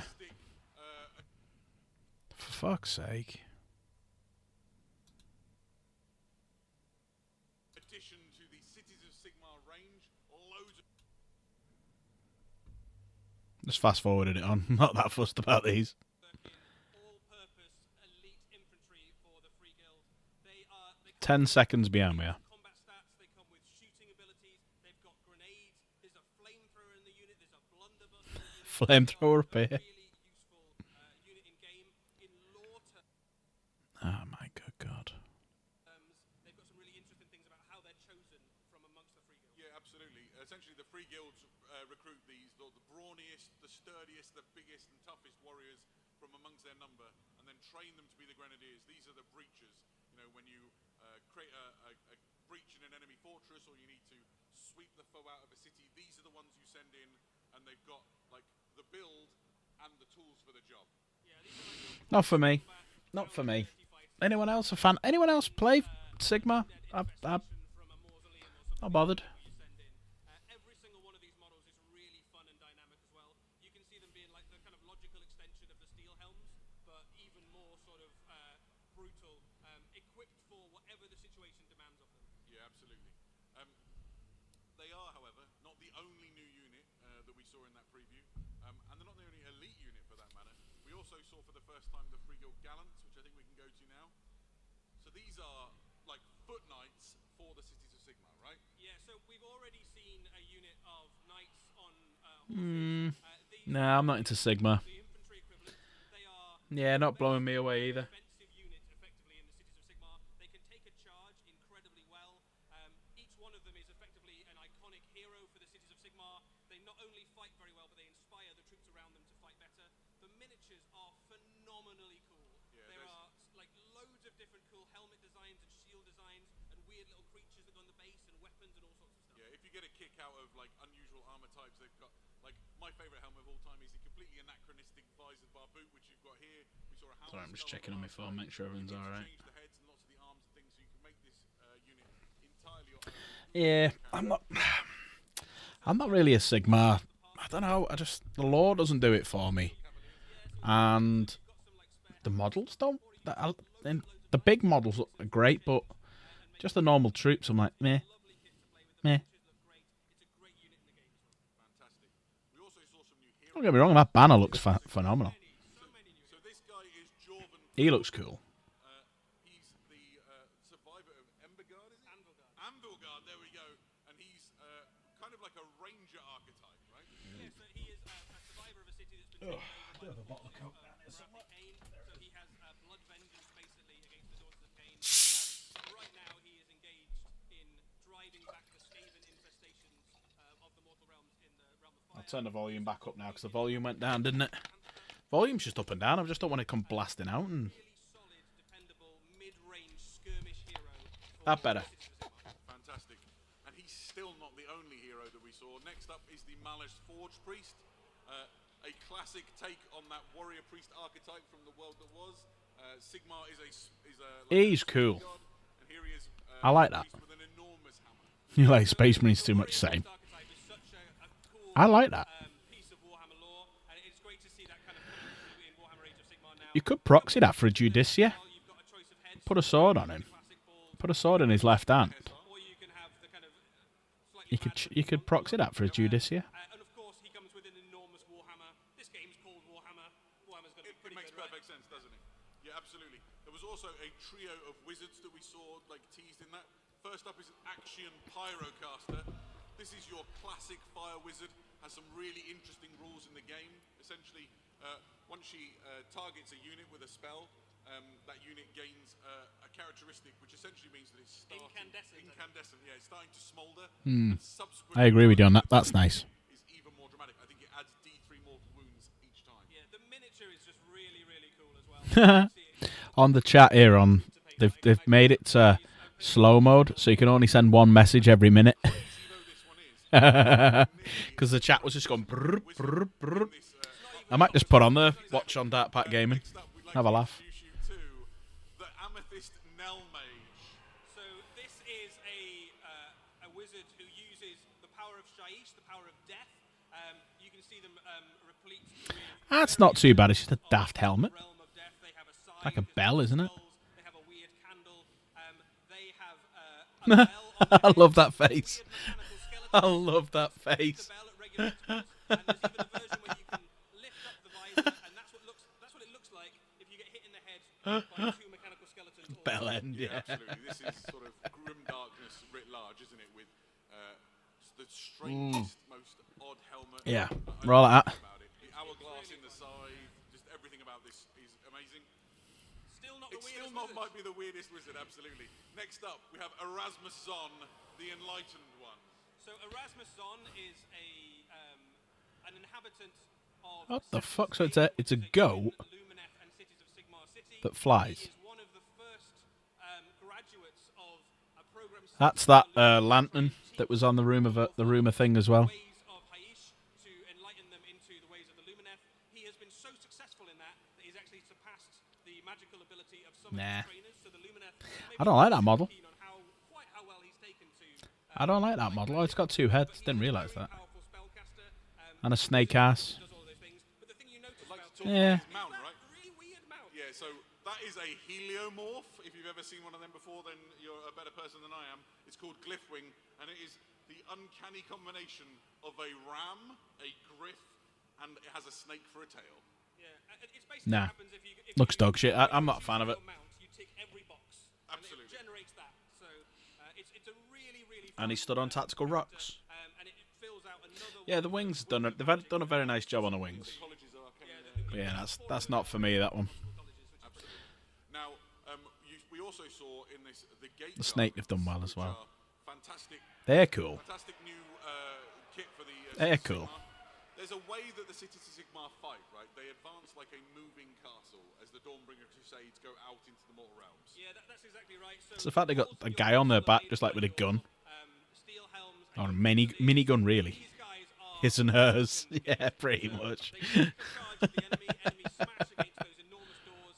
Once the enemy's broken upon them, they part the gates and open up, and your gallants and your steel helms charge out into the middle of the enemy. They sally forth. This is just Sally a forth. weird, fun, bonkers They're unit. chained down to the floor, so they can't really do much. They're chained down. Very well as well. They Those can't walk far large forward. stat lines in combat, and on the back of them, they also have that enormous cannon, which can make a mess of enemy units at range. So really characterful and interesting unit for Cities of Sigmar. Fantastic. So we also saw, as well as these, a new kit which is known as Dawners Triumph. This is kind of like a floating memorial for the warriors of the Cities of Sigmar as they travel That's across weird. the realms and launch their crusade. And it's kind of a remembrance of all of the fighters that have given their I lives. like it and I don't like it. I don't know what it is. I like it and I don't like it. Crusade from one of the major cities. Every member of the Dawnbringer Crusades will be given a coin malleus. Those are the coins that you I think I'd like it if it was just a shrine. I don't know if I like the floating bit and the armor on the top. given their lives for the crusade. When they find Sigma's like a weird second cousin. Yeah, you kind of like him, but you don't. that this memorial will fall, But I don't know if I like. I like the middle bit. I absolutely love, but the I don't know.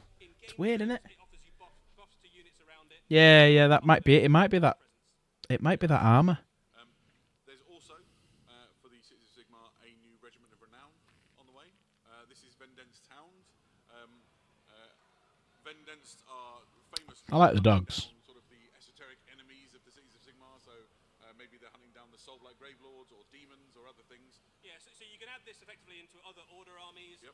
So if you're going up against demons, undead, enemy wizards, that sort of thing. These One of the dogs. They've got one about to attack, one who's gone, maybe not. The other one, let me just have a smell around.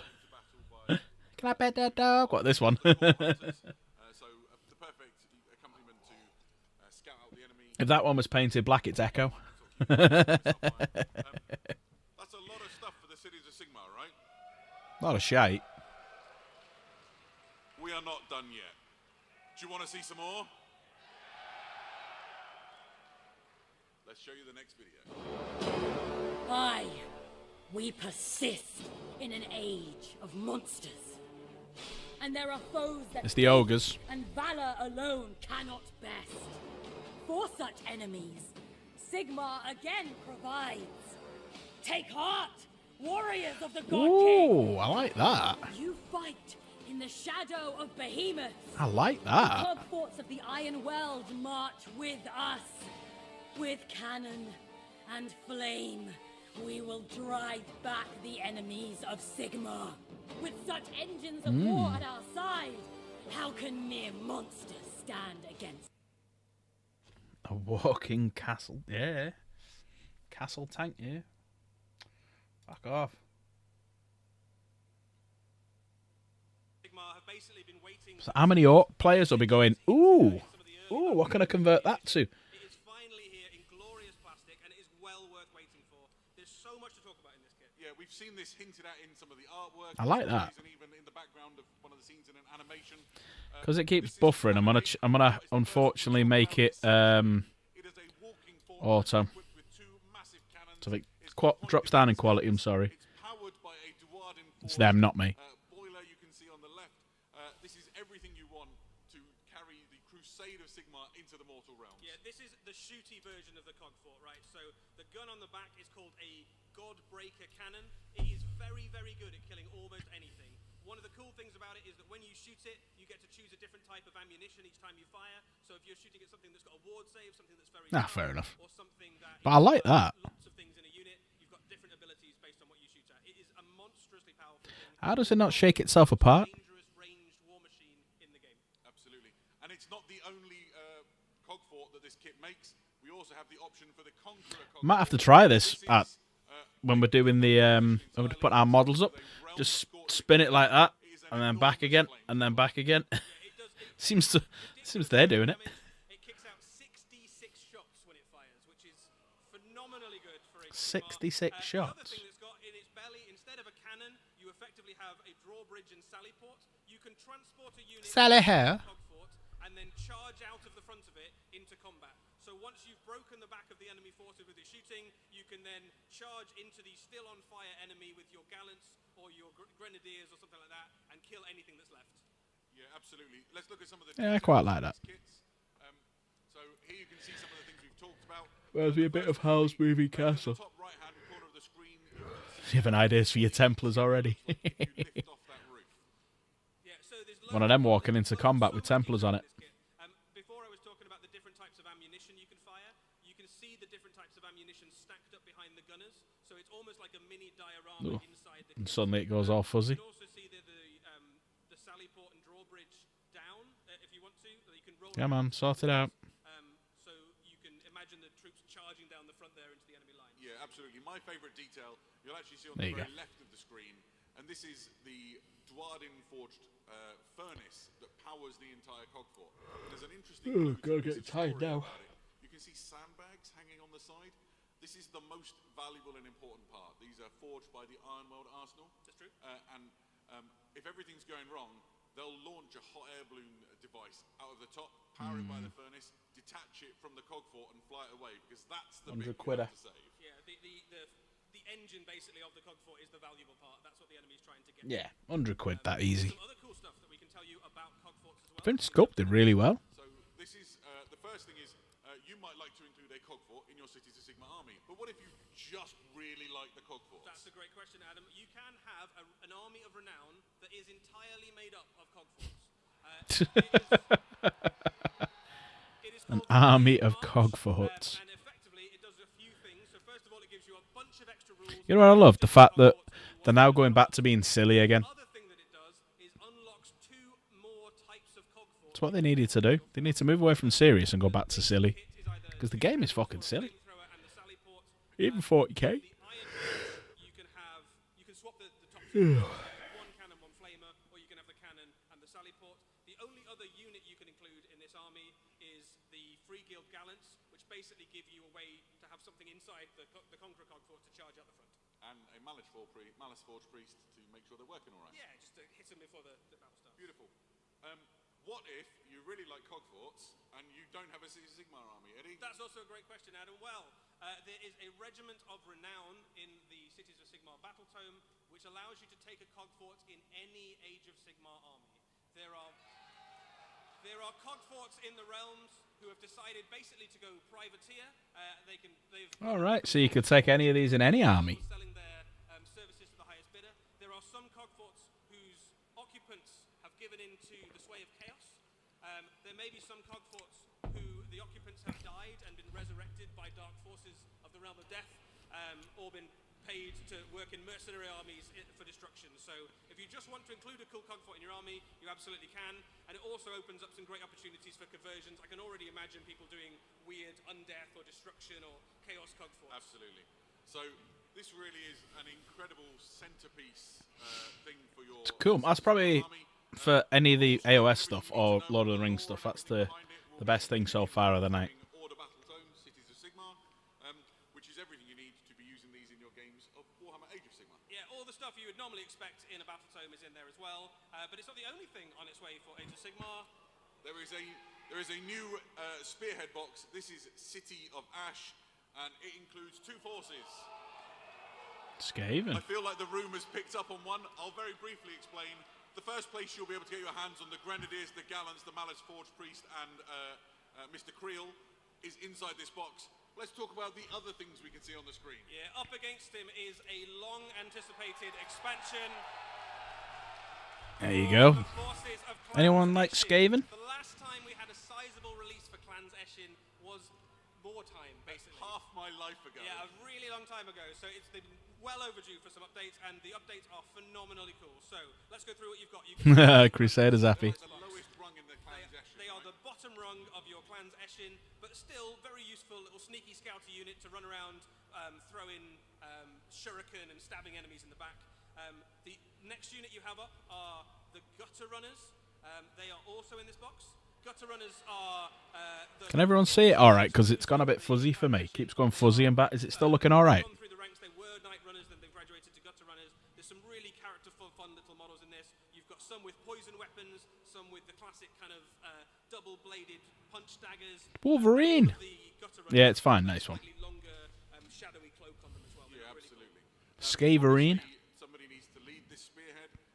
This is a model you'll be familiar with if you follow the Skaven in Warhammer Age of Sigmar. This is a Deathmaster. He is lovely. We've seen him before. Would you like to see another Deathmaster? Then may we introduce you to Deathmaster Crixit. Ooh. Deathmaster Crixit is... Oh, I like that. notorious I like that. He's currently working in Ooh. Skaven Blight. He is so confident in his abilities as an assassin that he's made his identity public, which is almost unheard of for a Deathmaster. He has slain many rivals and many enemy heroes. In game terms, he is an absolute blender of a character. Like, more than, I think, 13 attacks, something like that, like a ludicrous number of attacks. 13 would be the right I number, think it's right? 13. I hope it's 13. He is very, very good, as you would imagine, at killing enemy heroes, but such a good character, he can basically blend through almost any small unit. And the way that they've rendered this character, they captured the sort of, almost it looks like his cloak is made of smoke as it sort of Maybe it drifts is. down There's around him. certainly a little bit of Olgian magic there, goes through. Absolutely. And he stood on sort of crumbling bits of some building, and that's a useful segue into one of the other things that this kit includes, which is some fantastic terrain for you to play your games around. Yeah, so this box set... Hey, let's get all the terrain. I need more terrain in 40k. Embergard was the location of the Warhammer Plus animation that we had last year. That animation is effectively the sequel to this box set.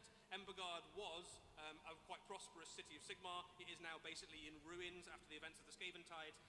But one of the things you get in the box is lots of these cool ruined buildings. You also get a bunch of very cool scatter terrain as well. So it gives you a very cool new way to play Spearhead.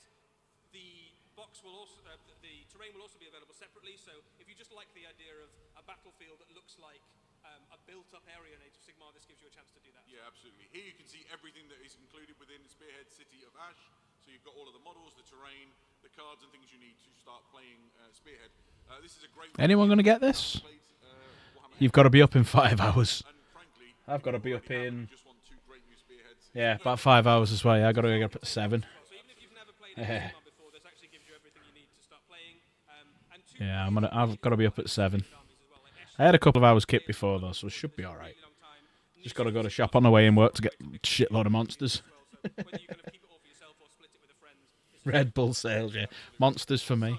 That was a whistle-stop tour through the mortal realms as we got excited about Warhammer Age of Sigmar.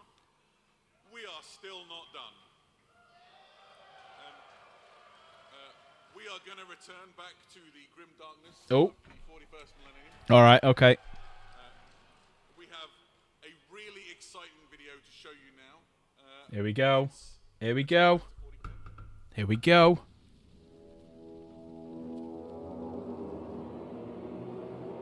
It's the trailer.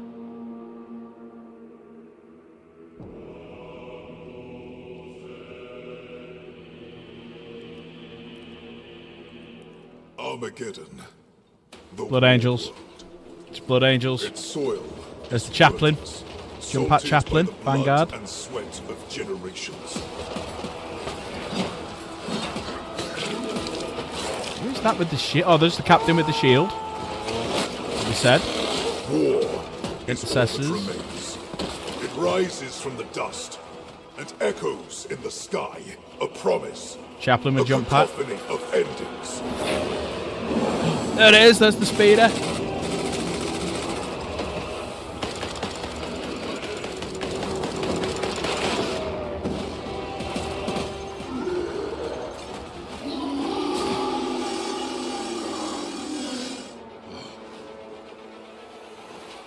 Sanguinius' sons. Angels. There they are, new Vanguard vets. Where's the Gravis guys? belong here.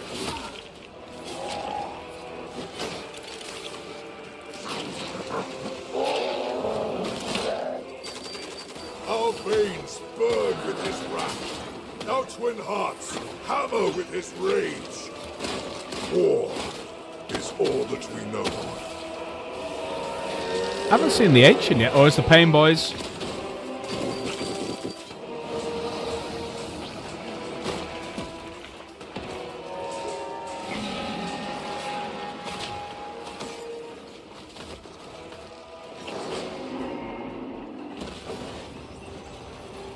This world Chaplain's a must beast, isn't he? hold. There can be no retreat. There can be no mercy. There can be no peace. There is only war. Ooh, what do we think? What do we think? Let's see some of the models. I didn't see the Ancient. Gentlemen, this is the new cinematic trailer for a new edition of Warhammer 40,000. There it is. Did you like what you saw? Let's talk about it for just a minute, because I thought that was amazing. Yeah, we saw some very, very cool stuff in there. Obviously, there's some Blood Angels in there. There's some Orcs. We're going back to Armageddon. Very cool location. There was some units we've maybe not seen before. That new big Orc Walker. I don't think we'd ever seen one of those. No, I've not seen the Orc Walker yet. Classic returning unit, slightly redesigned in a land speeder that, like, very familiar for those classic land speeder fans. That looked a little bit like Vanguard veterans to me as well. Absolutely so. Bit, maybe. Yeah. So there's a lot to like in that trailer. My favourite moment was, I think for many people might agree, when the Chaplain really gets in amongst it. I think my favourite moment is when the Orc Psyker just kind of vomited across everybody. That was And good. then he takes a Croesus to the face. He had his fun. He had his fun. Love it. So, an incredible way to announce a new edition of Warhammer 40,000. We're really excited to talk to you about that for a few minutes now.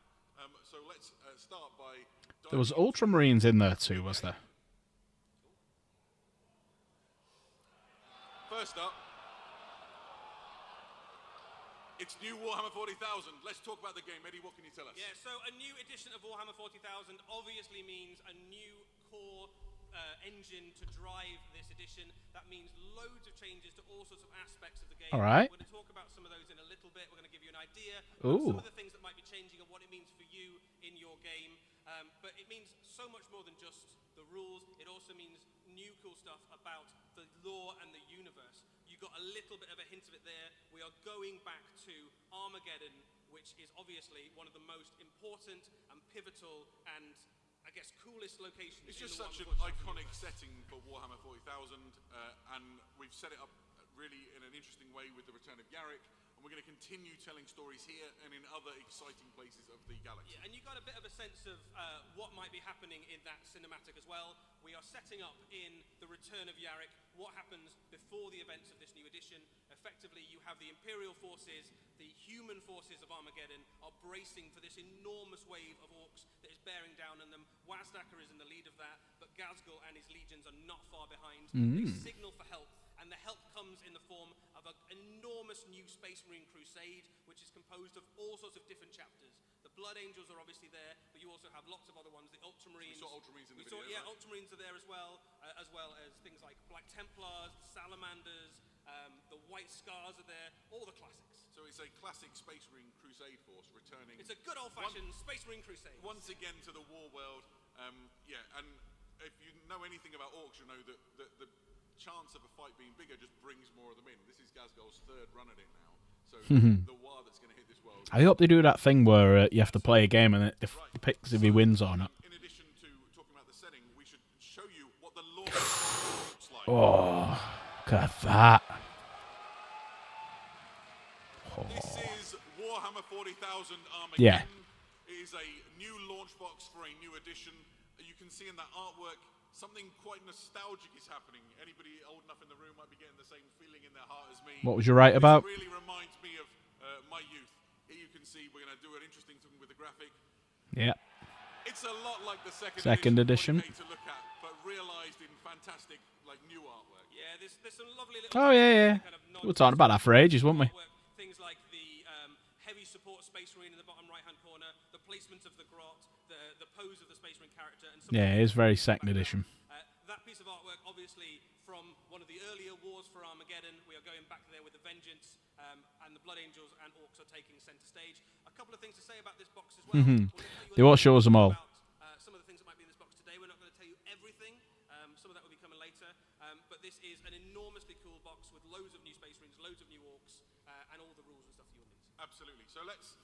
We imagine lots of you in this room want to know a bit more about the rules and what you can expect to change. Here we go. Play, right? You're here to play games this weekend. So let's talk a little bit about those rules, and let's start with our first point, which is we want to talk about that unified experience. Yeah, so right now in Warhammer 40,000, you have the idea of narrative play and the idea of match play, and what that's kind of meant is that we kind of have two pools of people. And never the twain shall meet. And who play Warhammer 40,000, and what we think actually is that every game of Warhammer 40,000 should feel like a rich and immersive narrative, whether you're playing at home or you're playing at the top tables of a tournament, and every game should feel balanced and exciting, and you're never sure who's going to win. So we are sort of breaking down some of the barriers between narrative play and match play, so that generally all of your games should feel balanced. And Oh, I thought they were going to do two different codexes then. all ways to play Warhammer 40,000. Fantastic. A lot of people will have questions about the current rules that they've got available to them, so we can maybe reassure you. At launch, Oh, they are doing it. I called it. I told you. Told you, grease piece. So this is a really Called it. point. In some editions of Warhammer 40,000, That's why I said get it. we have seen what's sometimes referred to as like a re-indexing of the edition. Absolutely. That isn't happening this time round. If you have a codex at home today on your shelf, that will continue to work until that codex is eventually replaced over the normal Good. course of releases. That also They've done that because of the local game shops kicking off about it. So if you picked up the 500 Worlds or Maelstrom, or you're looking at the Return of Yarick, all the rules in those. Yeah, no point to buying the Orcs or the Space Marines now, yeah, because the new one will be out. So yeah, I'd lang fire now. new ways Grease to use piece. the models you've got in your collection, or an excuse to get new models. There's going to be loads of new detachments coming. 70 new detachments. 7 fucking hell. So this is really big. Right on the first day of the new edition, there will be over 70 new detachments for Warhammer 40,000 for loads of different armies, which will immediately shape Wow. the way that That's you on play top of what there's already there then. and give you loads of new options in terms of being able to put units on the table in fun and exciting ways. A lot of them focus on units that maybe haven't had a chance to shine in the current edition, and let you play in ways that you've never been able to put a force together before. Yeah, it's really exciting and a really novel and interesting thing for players to sink their teeth into, right? Your codex is existent already, but there's going to be a new thing for you to get to grips with right away. Yeah, and the detachments actually work in a slightly different way to the current detachments as well. You can continue to use your current detachments, but there will also be a different way you can put together your army.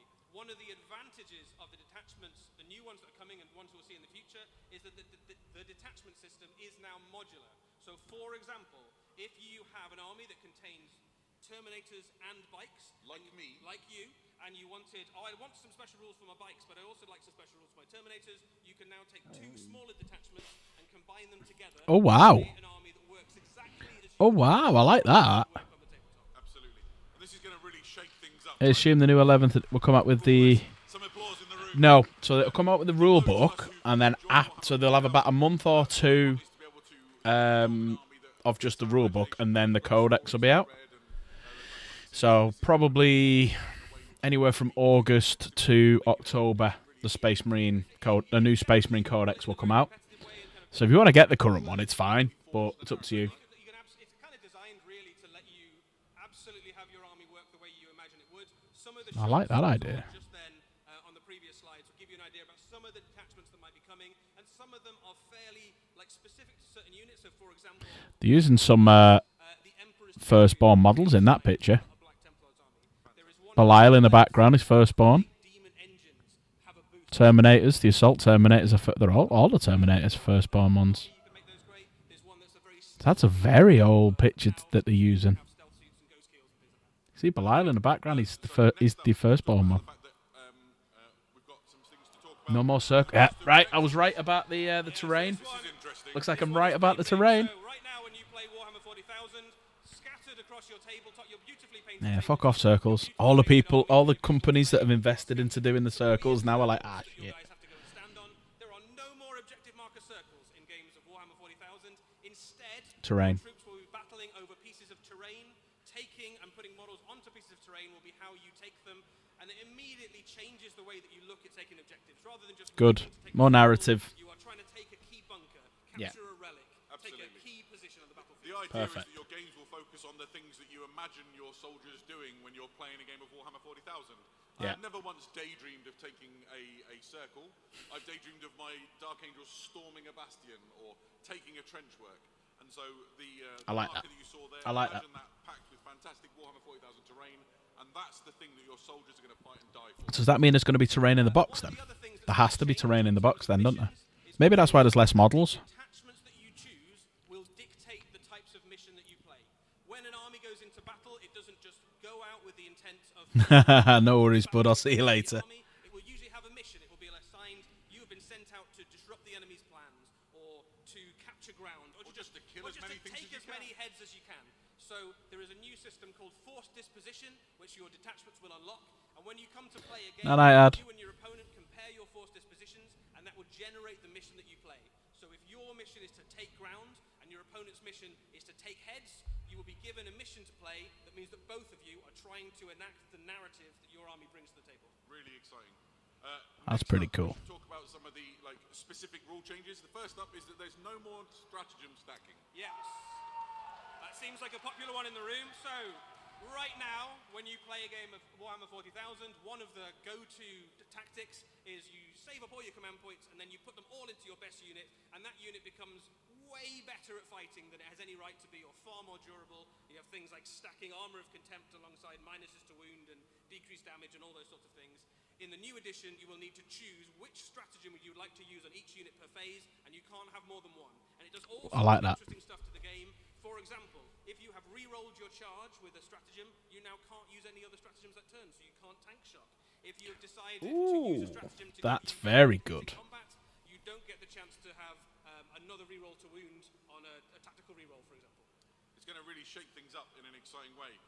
We should also talk about a change which is going to affect in particular the early phase of the game, which is the ability for units to stay hidden. Yeah, so this is a really big one, especially in terms of how you're going to deploy your armies. You cannot target an enemy unit that has not shot unless you are within 15 inches of it. If it is in a piece of terrain. Ooh. So imagine when you deploy your army, you put your Devastator squad or your Astra Militarum heavy weapon teams in a trench work or a fortification or in some ruined buildings. That scene in the movie where you look at the guys lying in ambush and staying out of sight. That's what you get on the tabletop. So you don't have to park weirdly behind terrain now. You can be in it and still get that same benefit. Yeah, so and you get that benefit up until the point that your unit effectively joins the battle. So you can park that unit high up in the terrain feature where previously they'd have to hide, and they are safe unless the enemy gets very close or until you've taken your shot. Absolutely. Next up, there's some changes to how combat works. So it's been cleaned up. Eddie, can you tell us more? So there's some big changes across the combat phase. Some subtle ones, some big ones. We'll go through some of them, but there's lots more, and you get a chance to kind of look at those when you finally get the rules in your hand. Fast dice rolling is now the standard. Most players kind of do it already, but the rules are now written to assume that you're rolling all your dice for a single kind of set of attacks together, rather than kind of doing them one at a time. So that makes combat much faster.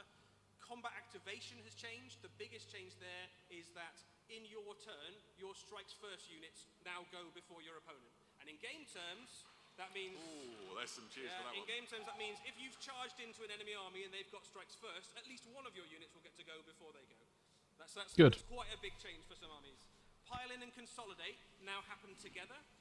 So you do all of your pile-ins for everything in your army, and then you do all of the combats, and then you do all of the consolidates. And what that means is that the pile-in move becomes much more about getting lots of your units into close combat, and less about trying to kind of grab extra inches towards getting objectives. Yeah, absolutely. And the final one is near to my heart, because I like those risky charge rolls, right? But when they don't pay off, you guys stand around doing nothing. So it's different now. It is different. So the way that charges work now is that you pick your targets after you have rolled your dice. Oh. So that does some pretty major things. So the first and most obvious thing is that if you move forward and you don't manage to get that charge against the unit you were aiming for, and there's a closer unit, you can now charge them instead. I like that. You generally end up with less units standing around and kind of having failed the charge and not doing anything. It also means that occasionally you might get a unit into that big, long 12-inch charge that you wouldn't previously have tried, but you can now get in. So basically, this is a rule that just encourages you to get stuck into close combat.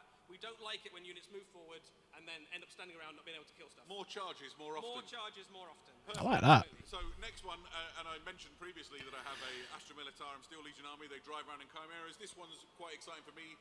Tell us about combat disembark. There is now a rule where if your transport is in combat with an enemy unit, you can just get out straight into combat. Oh, yes. Small caveat, it's not always the best idea because your unit will be battle shocked and might take casualties. But it makes it very difficult to completely lock down a force that's trying to drive forward with combat units to get stuck in. Absolutely. Next up, we should talk about the leaders and the impact they have in your games. Essentially, your leaders are always going to lead. Can you unpack that for us? Yeah, so when you choose a model that can lead a unit, you now assign it when you build your army list. So if you have a chaplain and he's going to lead one of your units of Space Marines, you now write that in your army list rather than choosing before the game. But the thing that happens in-game is that if the unit is killed, the character keeps all the benefits of leading the unit. Yes, perfect. Yes, I like that. Your chaplain doesn't become inexplicably worse at combat because the guys next to him have died. And the same is true for all the different characters. We were talking about that the other day. Yes. All of those heroes that have lost their unit can carry on being maximum heroic right up until the moment they die. Yeah, we were me and Nuz were talking about this at Warhammer World. Which connects to all of this is there's going to be a huge refresh to the Warhammer 40,000 app. Yeah, so the Warhammer 40,000 app has already proven to be really useful. We know loads of you use it all the time. We're going to put loads of resource and effort into it to make it an even more valuable and essential thing. There's loads of things coming for it. One of the things we can announce today is that we're going to increase language support. So right now the app is only in English. Going forwards, it will have support for English, French, German, Italian, Spanish, Chinese, Japanese, and Korean. Well done remembering them all. That's good, right?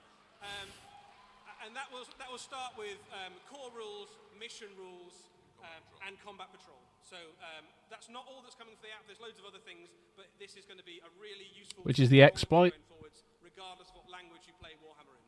Yeah, I had a chance to get told some of the cool things that are coming, and I can't reveal it yet, but it's going to be super rad. I'm very excited as a person who relies on the app for when I'm playing the game. It's very cool. We'll have loads more about all the details of what those rules mean exactly on the Warhammer community website over the coming days and weeks. So. Oh yeah. You could do that when it first came out because it was free when it first came out. So I just made about 100, and then you can just adjust them. Here we go. Here we go. New intercessors.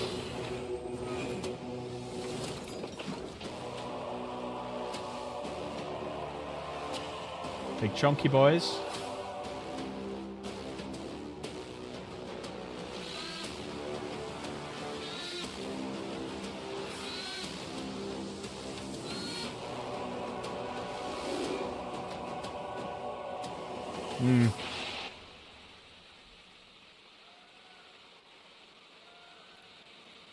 June.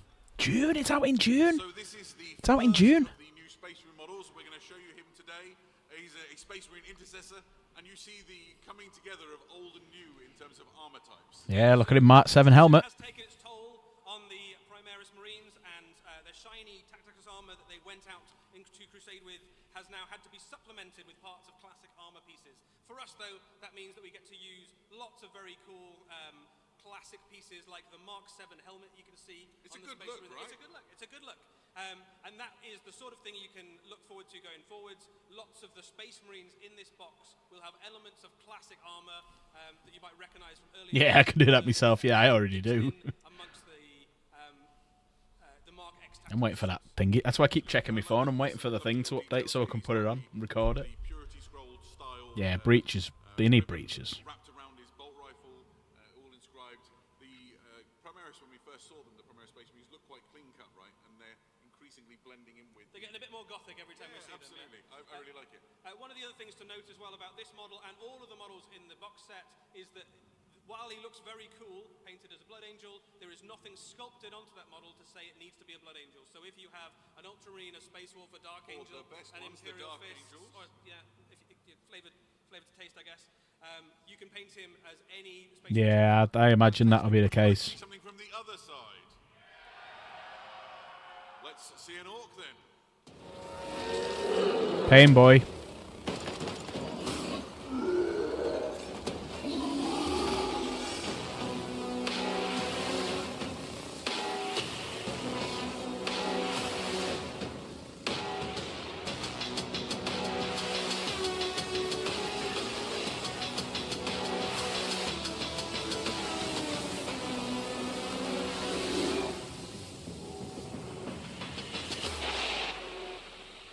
June 26. 3 months away. 3 months away. Fantastic. So this is an orc boy from the New upcoming boys. Armageddon launch box. And something's a bit different about him, right? Yeah, so I think some of you already clocked it in the video, and obviously you can see it there on screen. In previous editions, in previous versions of the Orc box set, you had to choose whether you wanted to give your orcs a shooter or a chopper. You can now have both. Ooh. No orc should leave home without a chopper, and no orc would dream of going to the battlefield without carrying the biggest gun that he can carry. So going forwards, orc boys are assumed to have whatever weapon the situation demands. Get yourself a boy that can do both, right? Absolutely. I love it. So we got one more sneaky tease of things that are coming in this box right now, and that is that we can confirm for certainty there is at least one squig in the box.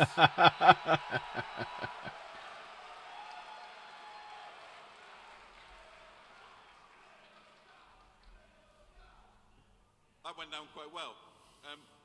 You will need to wait a little bit longer to see the rest.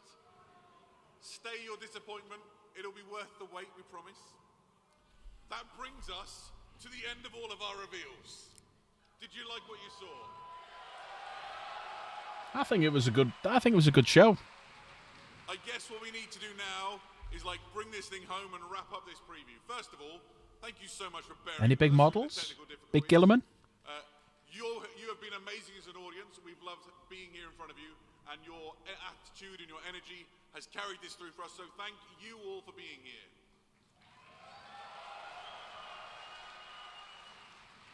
We've had so much to show you. It's been really exciting. We've delved into Warhammer 40,000 and Kill Team, Horus Heresy, the Warhammer Plus TV show, all of that great stuff from the licensees, the new Mephiston. Make sure you check them out downstairs if you're here at Adepticon. Our friends at Joy Tour with the Space Marine helmet. Underworlds, Warhammer Age of Sigmar with the incredible Cogfort, and the biggest news in years and years with a new edition of Warhammer 40,000.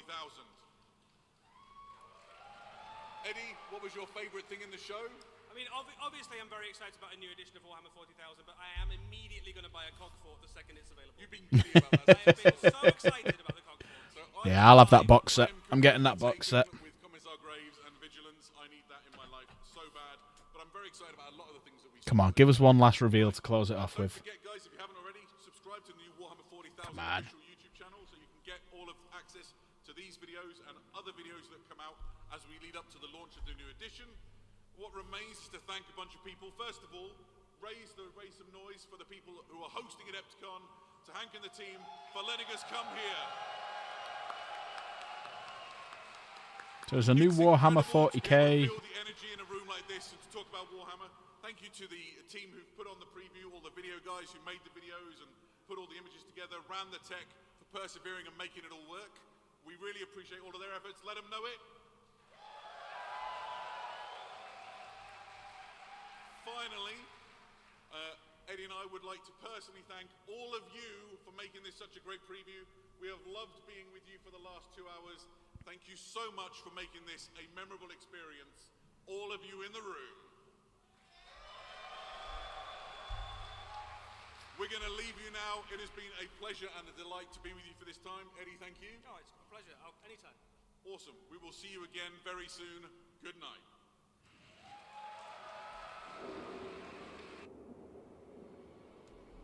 Thoughts? What were your thoughts? I was happy with that.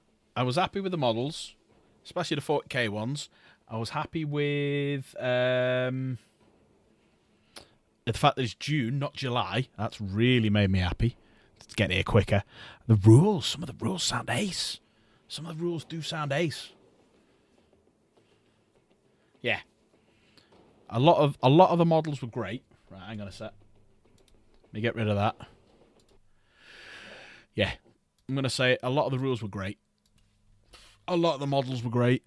I'm just currently copying a bit of the the video to put up in a minute, the launch video. I'm trying to get that out as fast as I possibly can. But yeah, I enjoyed that. I'm glad I stayed up now to watch it. I'm going to basically do a quick video, get that out, and then tomorrow... I'm not streaming tomorrow, it's Thursday. I'm going to have a night off. Chaos Gamer is back on Friday. So, !Chaos, have a watch of her. And, yeah. But make sure, in June, you get your pre-orders in, !Wayland. Because we want all the money for a big giveaway at the end of the year. But yeah, I'm going to bed myself now. I'm just making this one last video. And I'll be going to bed myself. So, big shout out to everyone. Thanks to Crusader. Thanks to Grease Peace. Thanks to everyone who popped by. Jits. I'm trying to think who else might still be here. Chaos was here before. Michael, Potato. Yeah, you're all amazing. Thanks everyone for staying up with us. I'm dying for a pee again because I've been drinking loads. And yeah. I'm going to go to bed in a minute myself, but there may be a video when you wake up in the morning of that trailer, because I'm currently recording it on my phone now, which I'll transfer onto there, make the video, and boom, let's have a little look. Right, good night everyone, take care, you're all amazing, I'll see you soon. Good night.